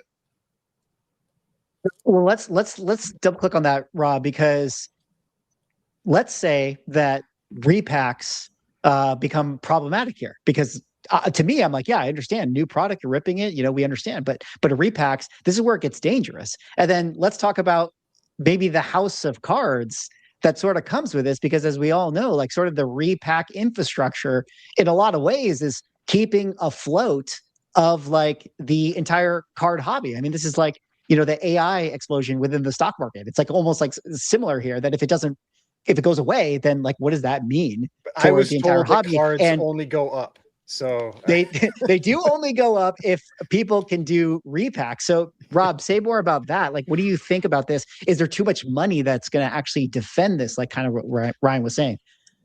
I think the likelihood of repacks actually going away is probably small. It's more on the table today than it ever has been, just because, Pandora's box has been not opened, but the lid's been lifted a little bit on it. If repacks actually completely went away, it would probably decimate secondary card prices in the sports card market, because they do prop a lot of stuff up, and it's not even necessarily collectors. that You've got them all on his side now. Oh man, they're gonna love hearing that. What's that? I said true collectors are going to love hearing that. Real collectors. Well, here's the problem though, true collectors. All the cards that you have in your collection now would probably drop in value. So but they don't sell. True collectors don't sell their cards. So yeah, they don't care. They say they don't care. They say they don't care, but carry on. They say they don't care, but they do. The amount of liquidity that they inject into the secondary market is absolutely insane, and it really it's a trickle-down effect to everything else. Now, I think the least likely scenario is, I laid out a few different scenarios in the video. Probably the most likely scenario is, and maybe it's like 50%, Whatnot wins and nothing happens with this. And once again, this is arbitration. We're not really going to know for sure. But let's say there's a 40% chance Whatnot wins. And then let's say there's a 35% chance that Lesko wins and his clients get the bag, and they roll out some semblance of improved consumer protections, because that's one of the other things that he's fighting for. Then there's probably the smallest chances is that like repacks just disappear completely. And even that, it would just be on Whatnot, because remember, this is arbitration against Whatnot only, and it doesn't have broader implications on anything else. Now, Whatnot's the biggest selling platform, so even if just Whatnot banned repacks tomorrow, it would have, but everyone else could still do it. It would still have huge trickle-down effects on everything else. Did you buy that in their statement where they're like, repacks are like a big part of the hobby and we're just 4%? So whatever they said. The trick there was the way that they worded that. And before, I'll answer that in a second. Let me finish off the things that could happen. I think the other one that could happen that's slightly more likely than them completely getting banned is that they exist with like way more oversight. So you could sell them, but you now have to very strictly follow X, Y, and Z rules to be able to sell them on our platform. And we don't know what that could do to the liquidity of them. Or do they still sell as fast if all of a sudden you can't do all these, games of games to get people even to buy in? What you just asked, the percentage thing, and I forget what it was. It was like 4% of the sellers on Whatnot sell breaks or something like that. Yeah, 4% right here. This is, and while sellers who break only make up 4% of our seller platform, which is probably factually correct. It's 4% of sellers. I would love to know the percentage of revenue. That's the right. Because they're the big whales that are moving all this stuff. Yeah. I mean, no offense to the people selling clothes and handbags. I don't think they're selling 32 break spots every hour at thousands upon thousands of dollars a pop. I did see an interesting article, though, where I felt like it was really misleading. They said breaking platform Whatnot is being sued, and I was like, that is a stretch. It's like, that's not everything that Whatnot does. Like, there's a lot of sellers that don't do that don't do any type of breaking when they're selling. Like, you still have that high pressure environment that's there, but it's not necessarily the breaking side of it. Well, that's a good point, Ryan, because to me, when I think about, like, from Whatnot's perspective, they're kind of like, we're just the platform, like, whatever people decided to do, how they decided to run their shows or sell, how they decide to sell, like, that's not really on them. So I don't know, obviously I can't speak legalese and stuff, but like, it seems like it's going to be hard to pin this on Whatnot. As opposed to, like, there's just some unscrupulous sellers doing shady stuff.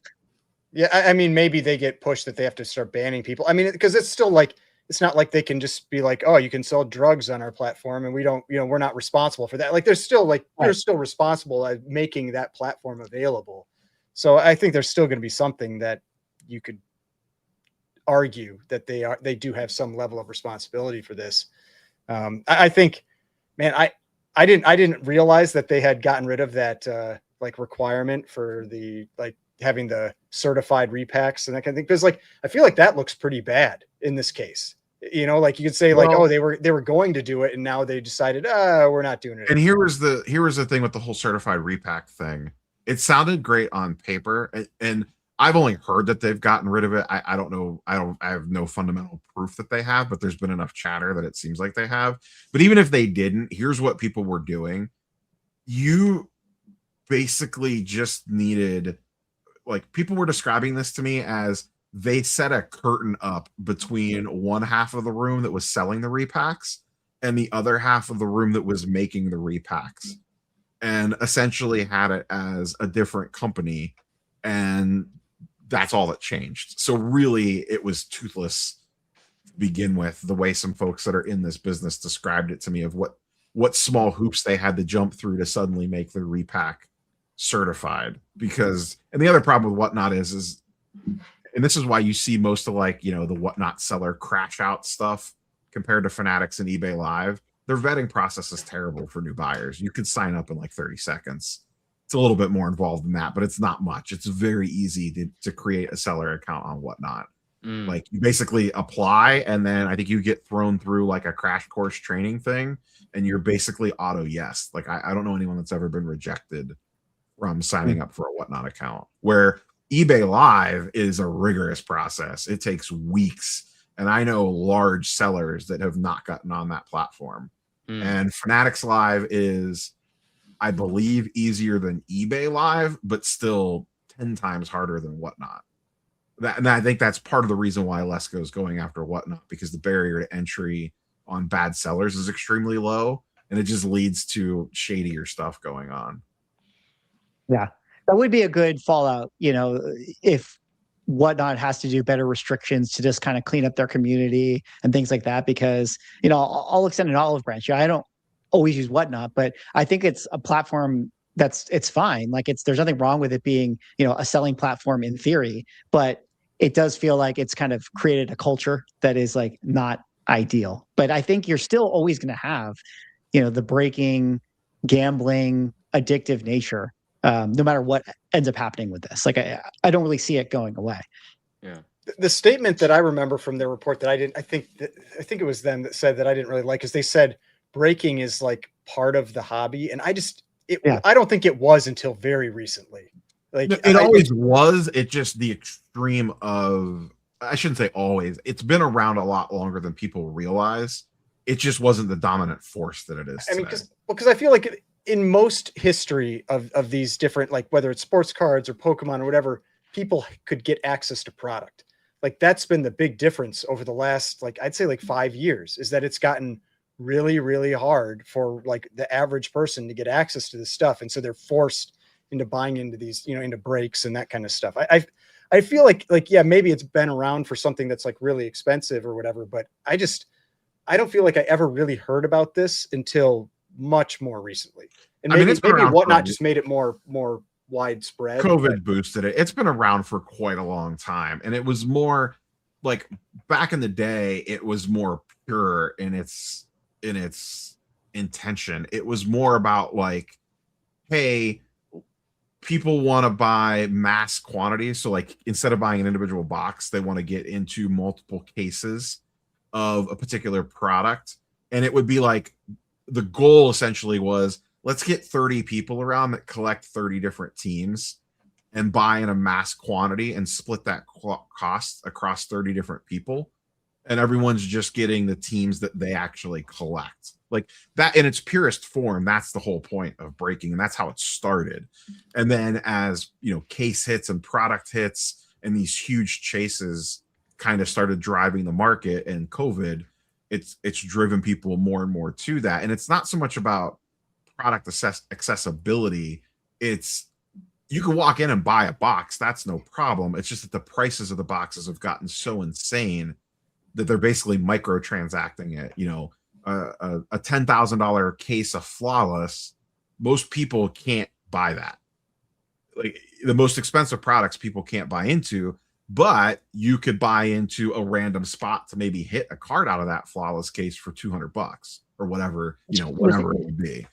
Which is such the silly gambling mindset to have in the first place.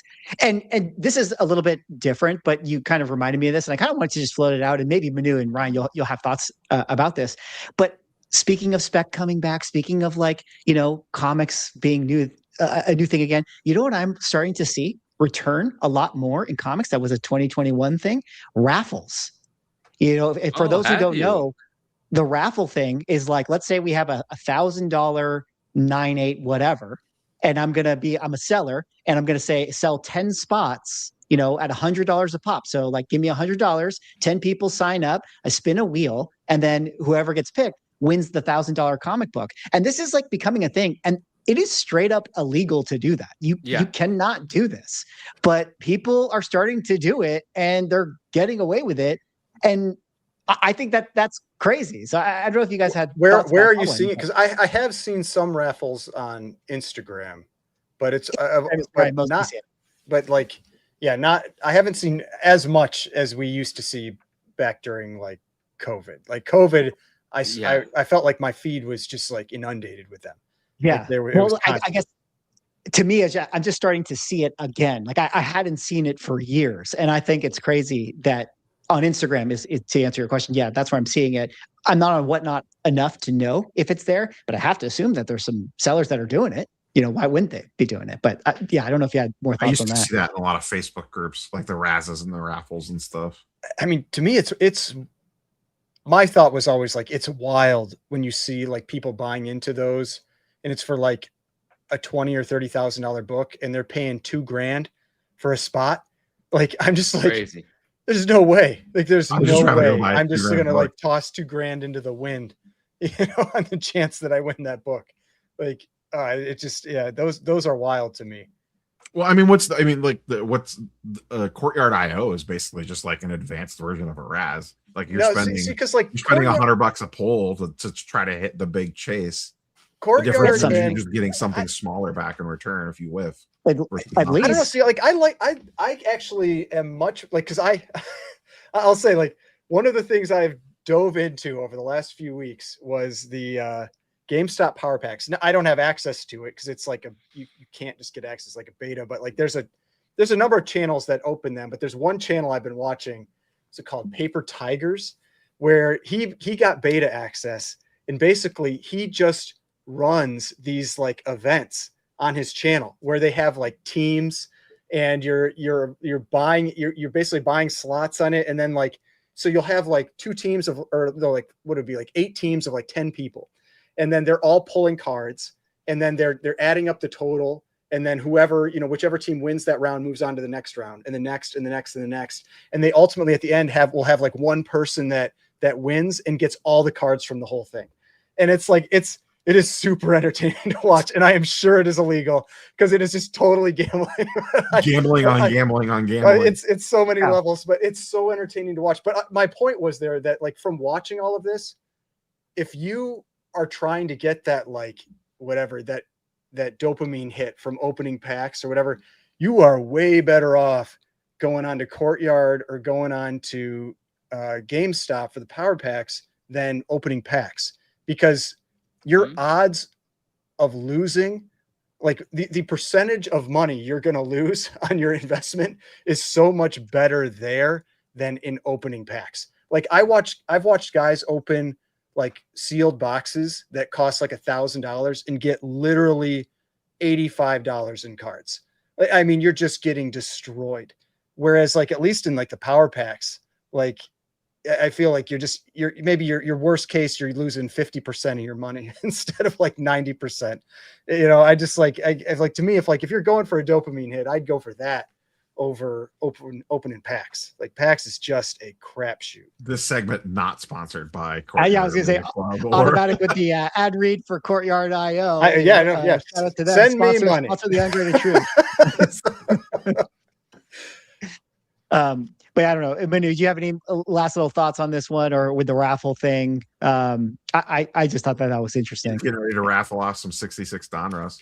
I can't talk about raffles because they're illegal. No, I did look into raffles. Early on in Instagram, I used to see them, or during the pandemic, I see them everywhere. I've participated in a few. The first one I ever participated in a raffle. I actually told my cousin I was fresh to the pandemic. We were all fresh to the pandemic. I was fresh to Instagram, and I already knew what I wanted to do. And I was like seeing these people do raffles, like what the heck is this? Filling up spots and stuff. I'm like, oh my gosh, they're doing all this stuff. They're executing it all on their own. It was fun and exciting. And I told my cousin, I said, yo, get into one of these. The book was like $325. It was a $20 spot he bought, and he won. And he was like, what do we do? What do I do now? And I was like, well, I just started an Instagram page. I'll sell the book for you. And that was one of the first books that I sold, was the one that he won. And you use those proceeds to buy into more raffles. I might have. And I did win. I have won another raffle after that as well. So from time to time, I've participated in raffles, sometimes just to help fill a spot for a friend that's doing a raffle. But I saw them go away. So it's really interesting to hear that they're coming back and you're seeing them. There are some pages that exclusively do raffles, and they didn't necessarily go away. It just got real quiet. Like spots don't even fill. Then they got to have the second raffle, the mini raffle. And listen, I'll just say this. No one get me in trouble, please, whatever, right? Yes, when I was first starting, I was running raffles, some. But I did it after I created like a decent amount of engagement through my Instagram stories. I did it on my stories, and I did a 24-hour fill or kill, essentially, right? Like it either gets filled or it doesn't, and I'm not dragging this thing on, right? And I would do something very reasonable, and at the same time, I always had disclaimers. And anyone that's here that's participated, they'll remember. Like I used to have a whole page dedicated to, if you can't afford to flush this $100 down the toilet, you can't afford to participate in this raffle. 10 people are going to lose. One person, or 9 people are going to lose. One person is going to win. It's that freaking simple. If you don't got it to lose, you don't got it to play. And that was it. And I felt good about me because I put that messaging out there, and we always had a good time. But as my brand started to grow and there was more attention, I stopped doing raffles because I didn't really want the heat of it. And that's about it. In California, I looked into it. It is illegal. And the only way for me to do it was to become a nonprofit or something of that sort. And then I just stopped looking into it. Yeah. I think it's super interesting. I mean, again, they're popping up again. Maybe more conversations about this. It feels like, Spec is back 2021, influencers are to blame again. It's like the good old days, we're back in the good old days. There you go. All right. Well, shout out to Hurton here. with the $2 that says Crime Suspense 17 or 20. Let's pull them up, shall we? Crime Suspense number 17 is the gunshot cover, and Crime 20 is the hanging cover. Ryan, what do you think about that? I'm a Crime 20 guy. I think it's a creepier cover, so that's the one. 20 is creepy as fuck. It's the eyes. The eyes are super creepy. Yeah. I'm on 20 as well. I'm on team What's the 20. other? We've already seen both of them. What's the other one? Yeah, we got 17, 20. All right, I'm gonna go with the hanging man because this other one just doesn't look cool to me. There you go. There you go. Clean sweep. There you go. Heritage. Ryan, which one sells for more? I think you know the answer to that. I'm almost certain the hanging cover sells for more. And that's the obvious choice. All right. Oh, wait, speaking of selling for more, do we have a Dork versus Batman update? I'm not like stepping Nobody is buying Dork. That's the problem. Because I am losing this bet right now because nobody's buying the damn book. Coming up? we got a segment. Don't worry. Ryan. I know everyone's most excited about our Dork versus Absolute Batman segment. That should be how we end every show for the next year. That should be the last segment before we end the show. Oh, we probably are going to end the show with it. And I'm just like, someone's just got to buy that damn book and nobody's buying it. Going forward, that should be the last. I'm proposing that should be the last segment in the show. That is a deal. It would be the last segment, but we got to talk about this segment before we get there. Another one of everybody's favorite things to talk about, which is, of course, PSA increasing their prices. Guys, if you don't know, PSA just recently made a post that had this to say: last call for launch pricing.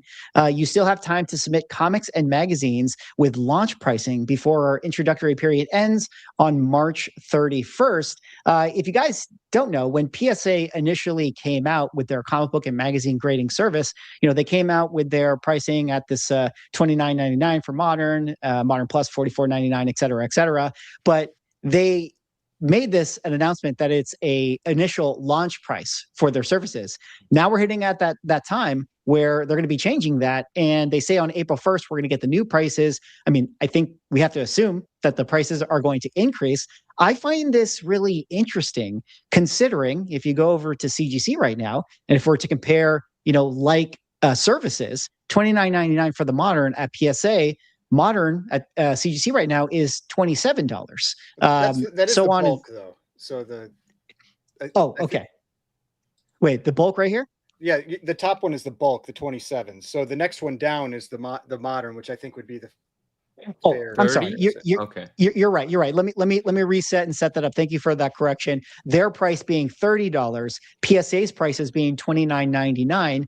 Right now, their prices roughly match that of PSA. But since PSA is now going to be getting rid of their, launch pricing here, I think we have to assume that means that PSA's prices are now going to be more expensive than CGC. I'll kind of throw it out to you guys. What do you guys think about this? Could this be a mistake from PSA's standpoint? Well, I think their launch price is $24.99. I could be wrong, but it's lower than that. Like they have there's like a discounted price. They didn't show it on there, but they do have a discounted price. So I think it's going to go to the matching price where they're going to be the same. But the tricky part there is, though, that CGC is then going to be quite a bit cheaper because almost nobody submits to CGC paying the full fee. Like almost everybody has either the 10% off account, the 20% off account, or if you're a dealer, the 25% off. And so like for me, I use the 20%. So like if I'm submitting a Modern, it's $24. And so, and most people that maybe they don't have that, but they have the 10% off, they're getting it for 27. So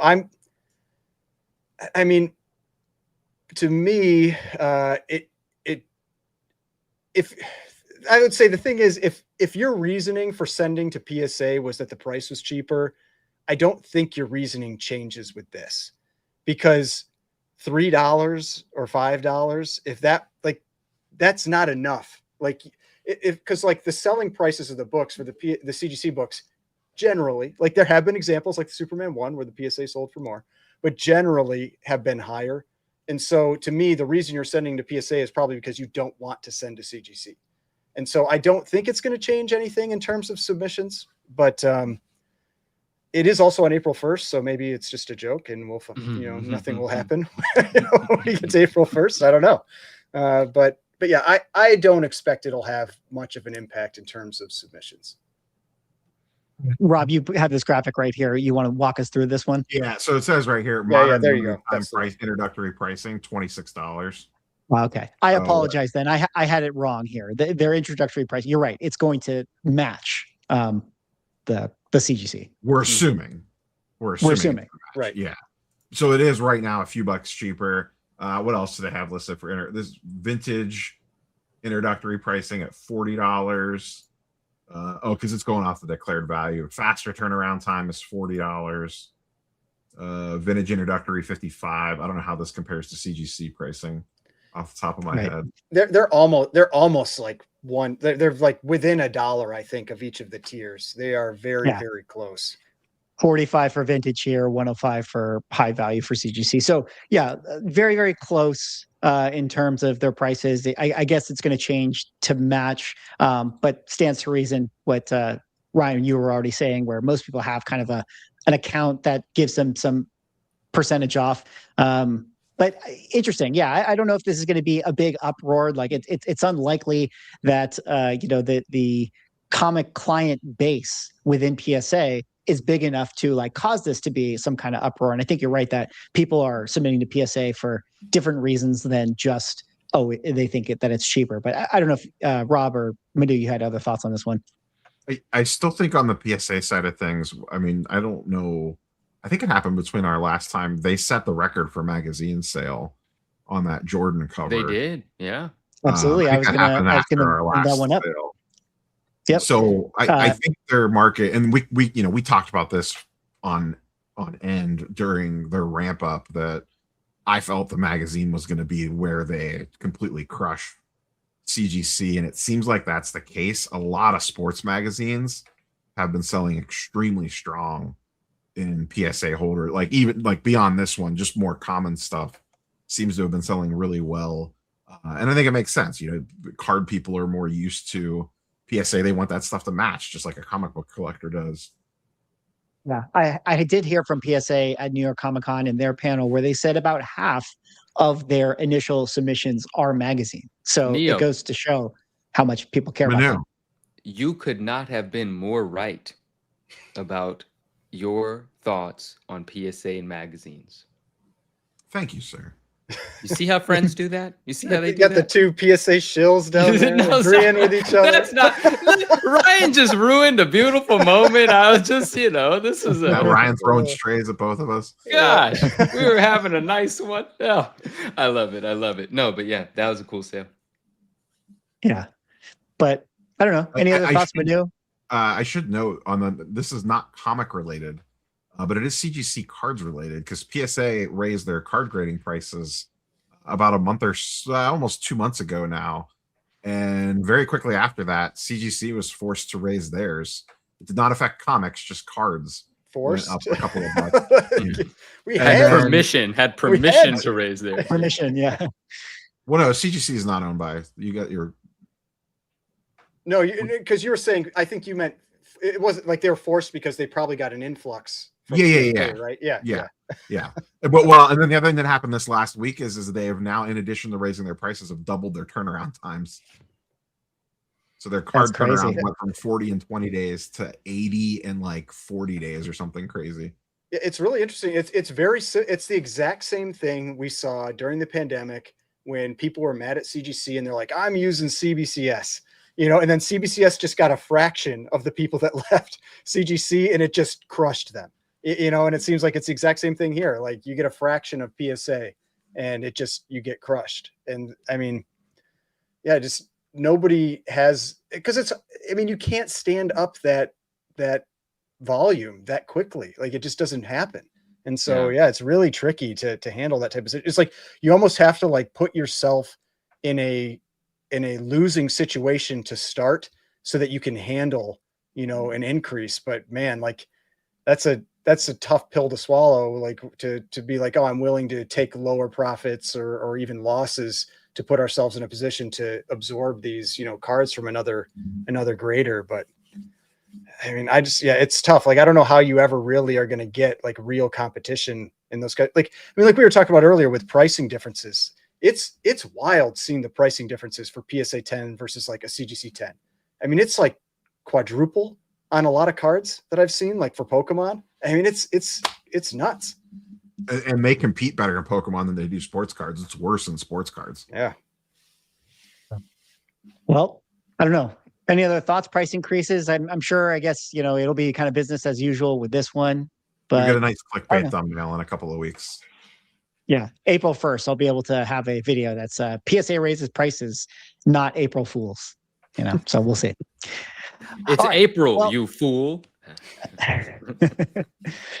All right. One other interesting thing that's kind of happening within the card and collectible world, seems like ever since we got that Logan Paul owning the Pikachu Illustrator card, is the amount of celebrities that are now starting to leverage collectors and collectibles for their own various platforms. I mean, we could start right here with a friend of the channel, Kevin O'Leary, who went to the Oscars recently rocking his one-of-one triple signed Jordan, Kobe, and LeBron card that he claims is worth 25 to 30 million. I'm sure that that's 100% accurate.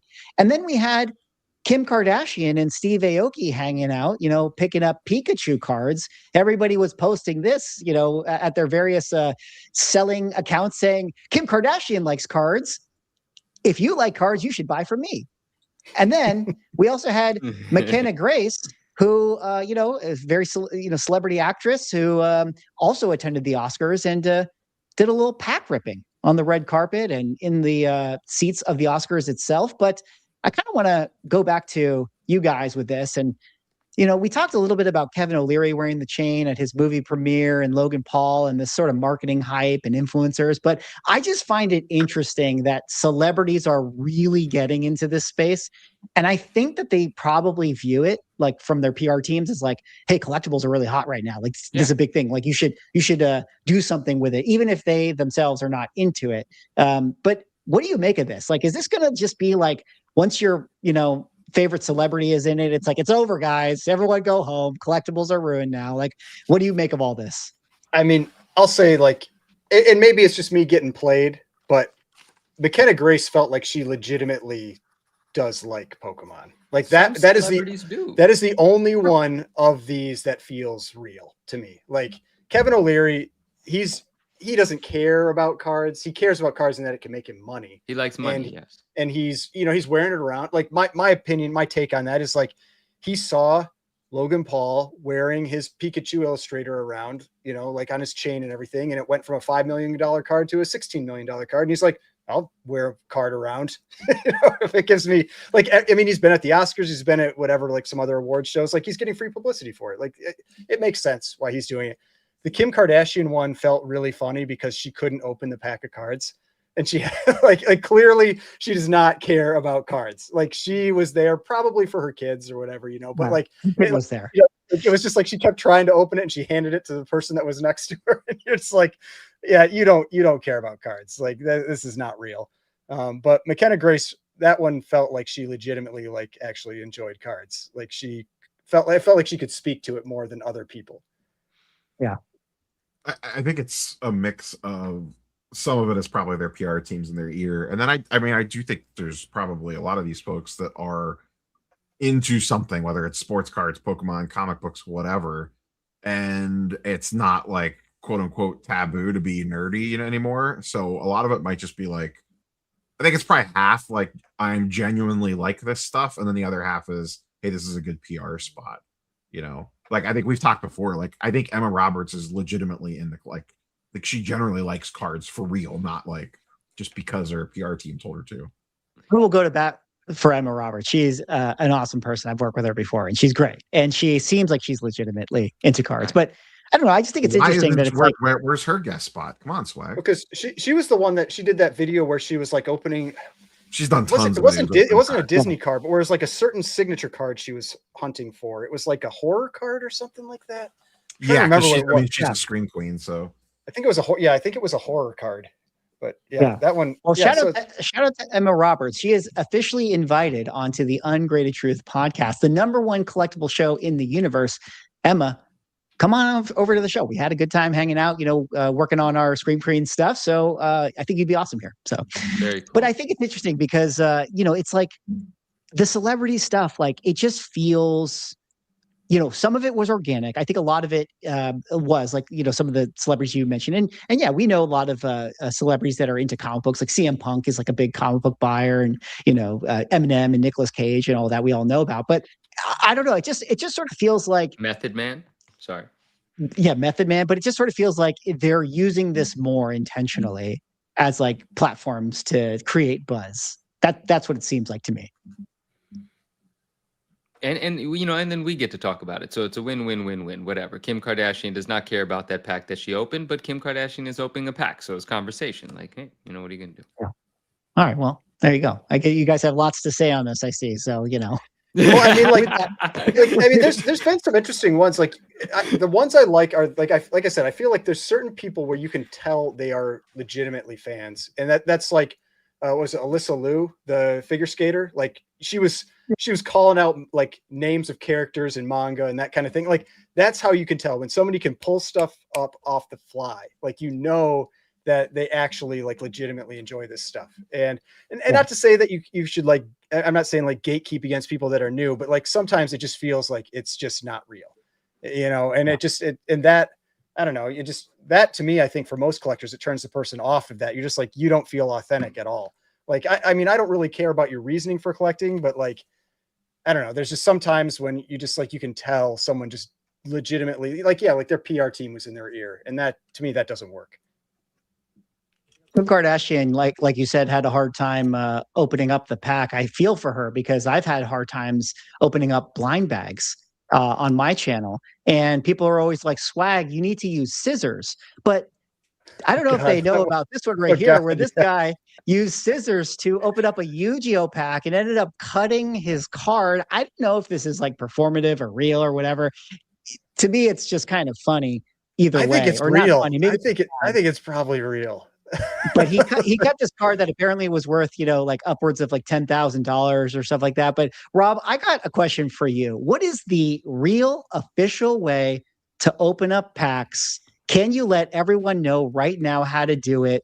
Are scissors for noobs? Not with scissors. Not with scissors. I will say though, having ripped some one-piece packs are a pain in the ass to open. I almost do they have the little like tab? They do, but they don't work. Oh, they're the worst. Yeah, the tabs are the worst. Yeah. Yeah, because like I watch Pokerev, and like whenever he opens like the Japanese versions of the packs, like the Pokemon cards, he's just like he hates it because the Japanese ones all come with a tab versus the American, the US style ones. One piece are a pain in the ass to open. The struggle was real, and I open packs all the time, and I felt like a 4-year-old with like 2 right hands. Well, is the method to just get after it, use your hands, rip it open, and just be like, what is the way? For most packs, yeah. There are some packs that are trickier to open. Like there's those ones with pull tabs, and certain vintage packs can be a little trickier. I'm trying to think. Never had a pull tab pack. That's interesting. I'm trying to think like how, like when I've watched Rudy open like alpha and beta, like beta packs and stuff like that, how he opens those. I think they use scissors on those. Now that I think about it, I mean, like when Watch Me Open has opened beta packs, I feel like they use scissors on those. When I watch channels where they're opening large amounts of packs, like packs for people or that kind of thing, I do see people use either a razor blade or scissors a lot of the time. And I think it's just their hands just get too tight. Like, I mean, I've watched, again, I'm referencing like Pokerev again. I remember during the pandemic, I don't think he ever used scissors. I think he always used his hands, and he had some streams where he was opening thousands of packs. And I know he has said like his hands were just killing him by the end, or he'd get like little cuts from them and that kind of stuff. And so like in that case, I understand using scissors or a razor blade or whatever. But like if you're just like one guy opening a box of cards, like just open them with your hands. Like if your hands are getting tired after 36 packs or 18 packs or whatever you're opening, like it shouldn't be. I gotta be honest. Hit the gym.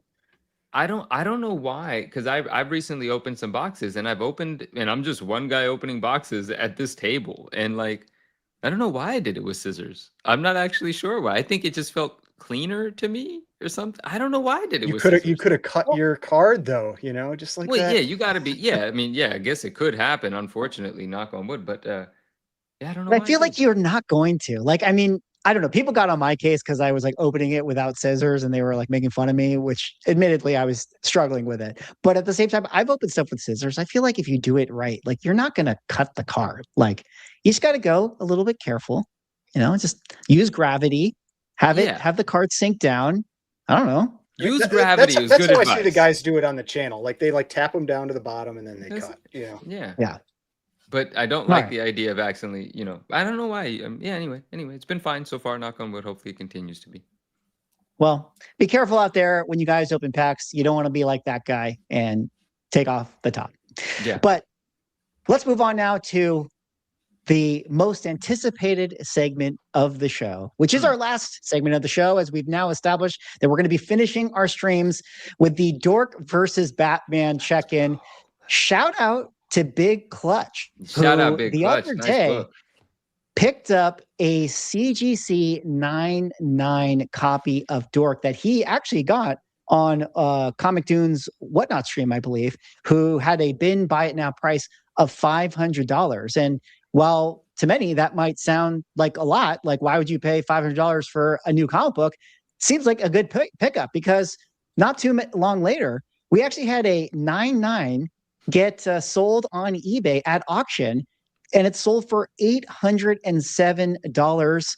Guys, I have to point out that I legitimately was watching this and thinking about bidding, and it ended early in the morning, and I was making coffee and I forgot to bid. So I don't know. For the memes, I was hoping I could actually pick this one up, but pretty crazy to see that it sold for $800. You know, when we did our last check-in, we were over at the Pop Report, and there were 299s like early on in the process of grading. There's still only 299s. The 98s have gone from 19 to 43. So it seems like maybe those 99s are actually going to be, you know, the only 99s. We don't really know. We're starting to see 98s have had a couple sales, Ryan, you know, in the last day or so. Okay, yeah, because when I checked a couple days ago, there was still just that one $305 sale. It's killing. Yeah, so it seems like, you know, just, you know, yesterday, effectively, people are starting to get them in hand, but we had a 270, a 265, and another 270 go up for sale. All right. Checking in on Absolute Batman here. We got 8 months still. 250, 270, 245, 270. So Dork Absolute Batman's losing right now. It's losing. Slightly in the lead so far, but guys, how are you feeling about this 99 sale for Dork #1 right here? It's pretty crazy. Feels fun. I mean, it was apparently the same submitter that got both of them. Yeah. They said they had gotten both, but I mean, if no more come up, then that's the price of the book, I guess. But yeah, that was getting to be my concern on the Dork 98. Like they were coming up for sale and nobody's buying them, but now we're seeing, you know, prices dropping a little bit. Maybe I'm feeling a little better, but someone we'll see. We'll see. This is fun no matter what. But if someone puts together a PSA 10 of that Dork 1, you know, for the sake of the meme, I would want that too. You know, like let me know. And if you know, or maybe Swag wants a PSA 10 as well. I'm not sure, but let me know if you end up with a PSA 10. How's the census graph looking on the Absolute Batman one, Ryan? I know you've been. I mean, it's still growing by about. Like 2 weeks ago, it went up by 298s. So like it's like 150 to 200 still per week. Is that all? It is. Let's point out, pretty wild. 44 universals, 4,076 have hit 98. I mean, that 98 rate is really high. And that's a little project. Yeah, that's a little low even right now because CGC updates daily now, and I think it's like almost like it might be 4,200 now. Rob, I think to answer your question, it was at like 3,600 or 3,700 when we started, maybe something like that. And that was probably the total census though, because like I said, it's going up over 100 a week. Oh. So yeah. Well, yeah, pretty crazy to see that. I mean, you know, no matter what these books end up doing by the end of the year, I'll tell you this: they're not going to do $7,100. But check this out, guys. Brett Bean, creator of Dork, ended up selling his original art for issue 2, which was a variant for issue 2. And he got $7,100 for it. But Cool. it made me kind of wonder, like, I don't know if this is like a lot for this. I mean, it's not the A cover. I think it would have been better to get issue 2 A cover. I don't believe that he's going to sell that though. But can you imagine if the Dork 1 cover went up for sale? Like, I think you could get over 30 for sure. Oh, I do too. I was going to say 20 to 30 is where I would think, and it wouldn't surprise me if it did more. Like, it's pretty hyped up right now. Yeah, Cool stuff. definitely pretty hyped up. But last little thing to point out, Ryan, there is hope for you as much as the census keeps on climbing. It is MegaCon this weekend, guys, which is the giant Comic-Con in Orlando, Florida. And that's kind of like the first Comic-Con of the year, usually kind of kicks us off into con season. And Scott Snyder is at a panel at MegaCon, and he said that they're not slowing down with the Absolute Universe. And currently they have planned Absolute Batman to go to at least 50 issues. I think the current Batman, and correct me if I'm wrong in the chat here, I think it's around like 20 something. So they're only about halfway there, which, to the point of the value of the book, it's at least going to be relevant for another 2 years as they continue to make issues. So that could be very beneficial for the value of the 9A. They definitely seem to be just like, they're trying to go for every major villain that Batman has. It's like, okay, we're doing the Poison Ivy one. I think I saw a Penguin and Two-Face coming up soon. I feel like he's got enough like mainstream villains that they've got a lot of material until they start, reaching the Calendar Man type, characters at that point. Yeah. I don't know. Any final thoughts, guys, on the Dork versus Absolute Batman check-in? I'm still confident in my victory at the end of the year, but Listen, I feel Ryan, like it's going to be fairly close. I think it might be pretty close. if I'm sending you $100 at the end of the year, it's going to be my pleasure, and I hope you eat something delicious with it. I want to know I want it to go towards a meal. You guys go have a meal somewhere. I want to know what you eat with it. All right, I'll get the big arch. Because the CEO is that from McDonald's? Yeah, it's the CEO. I don't know. He made me think that burger was so good. Yeah, as he vomited off screen. Oh, There's a rule around here: no McDonald's. Absolute garbage, trash, poison, crap, nonsense. So my good. gosh. I did just watch a documentary about microplastics, and it's got me on a little bit of a. Oh, my wife is watching one on Netflix, like as we speak. Yeah. That's the same one. Yeah, I watched that one. It's quite good, and it'll definitely scare you out of eating basically everything. I was gonna say, what are you actually supposed to eat? Like let's say, like, go out only your own food that you grow. Even then, questionable. But yeah, even then, questionable. I don't know. You got to reduce it, but. Yeah, it's pretty crazy. As we get older, guys, you got to make sure that you take care of your bodies. And we're getting old because GameStop now declares that PS3, Xbox 360 are officially retro consoles. Wow. I figured we could end the show with that to let everybody on the panel and likely in the chat know that you guys are old. I feel like those were like post my college. like, oh my God. Like, man.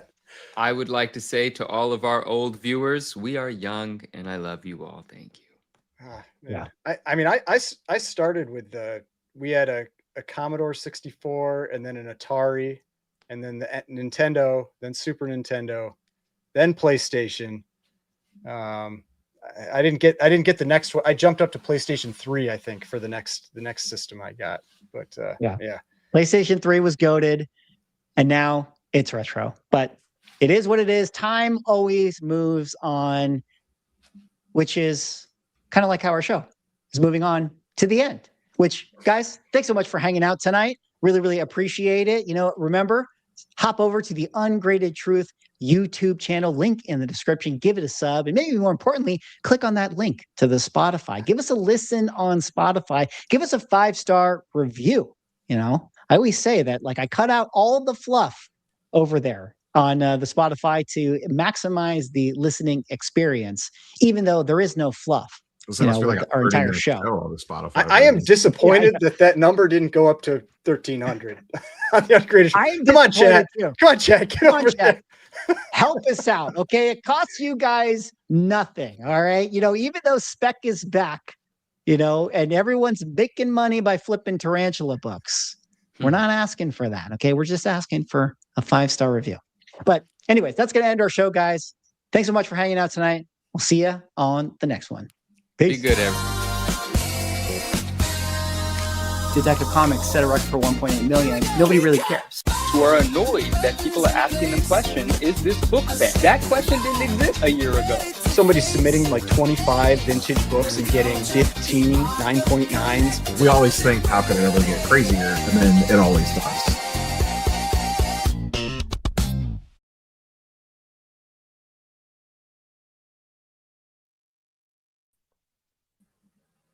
Damn it.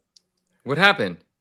Oh, we're still live. I got to end the stream. My bad, guys. Oh my gosh, bro. Fail.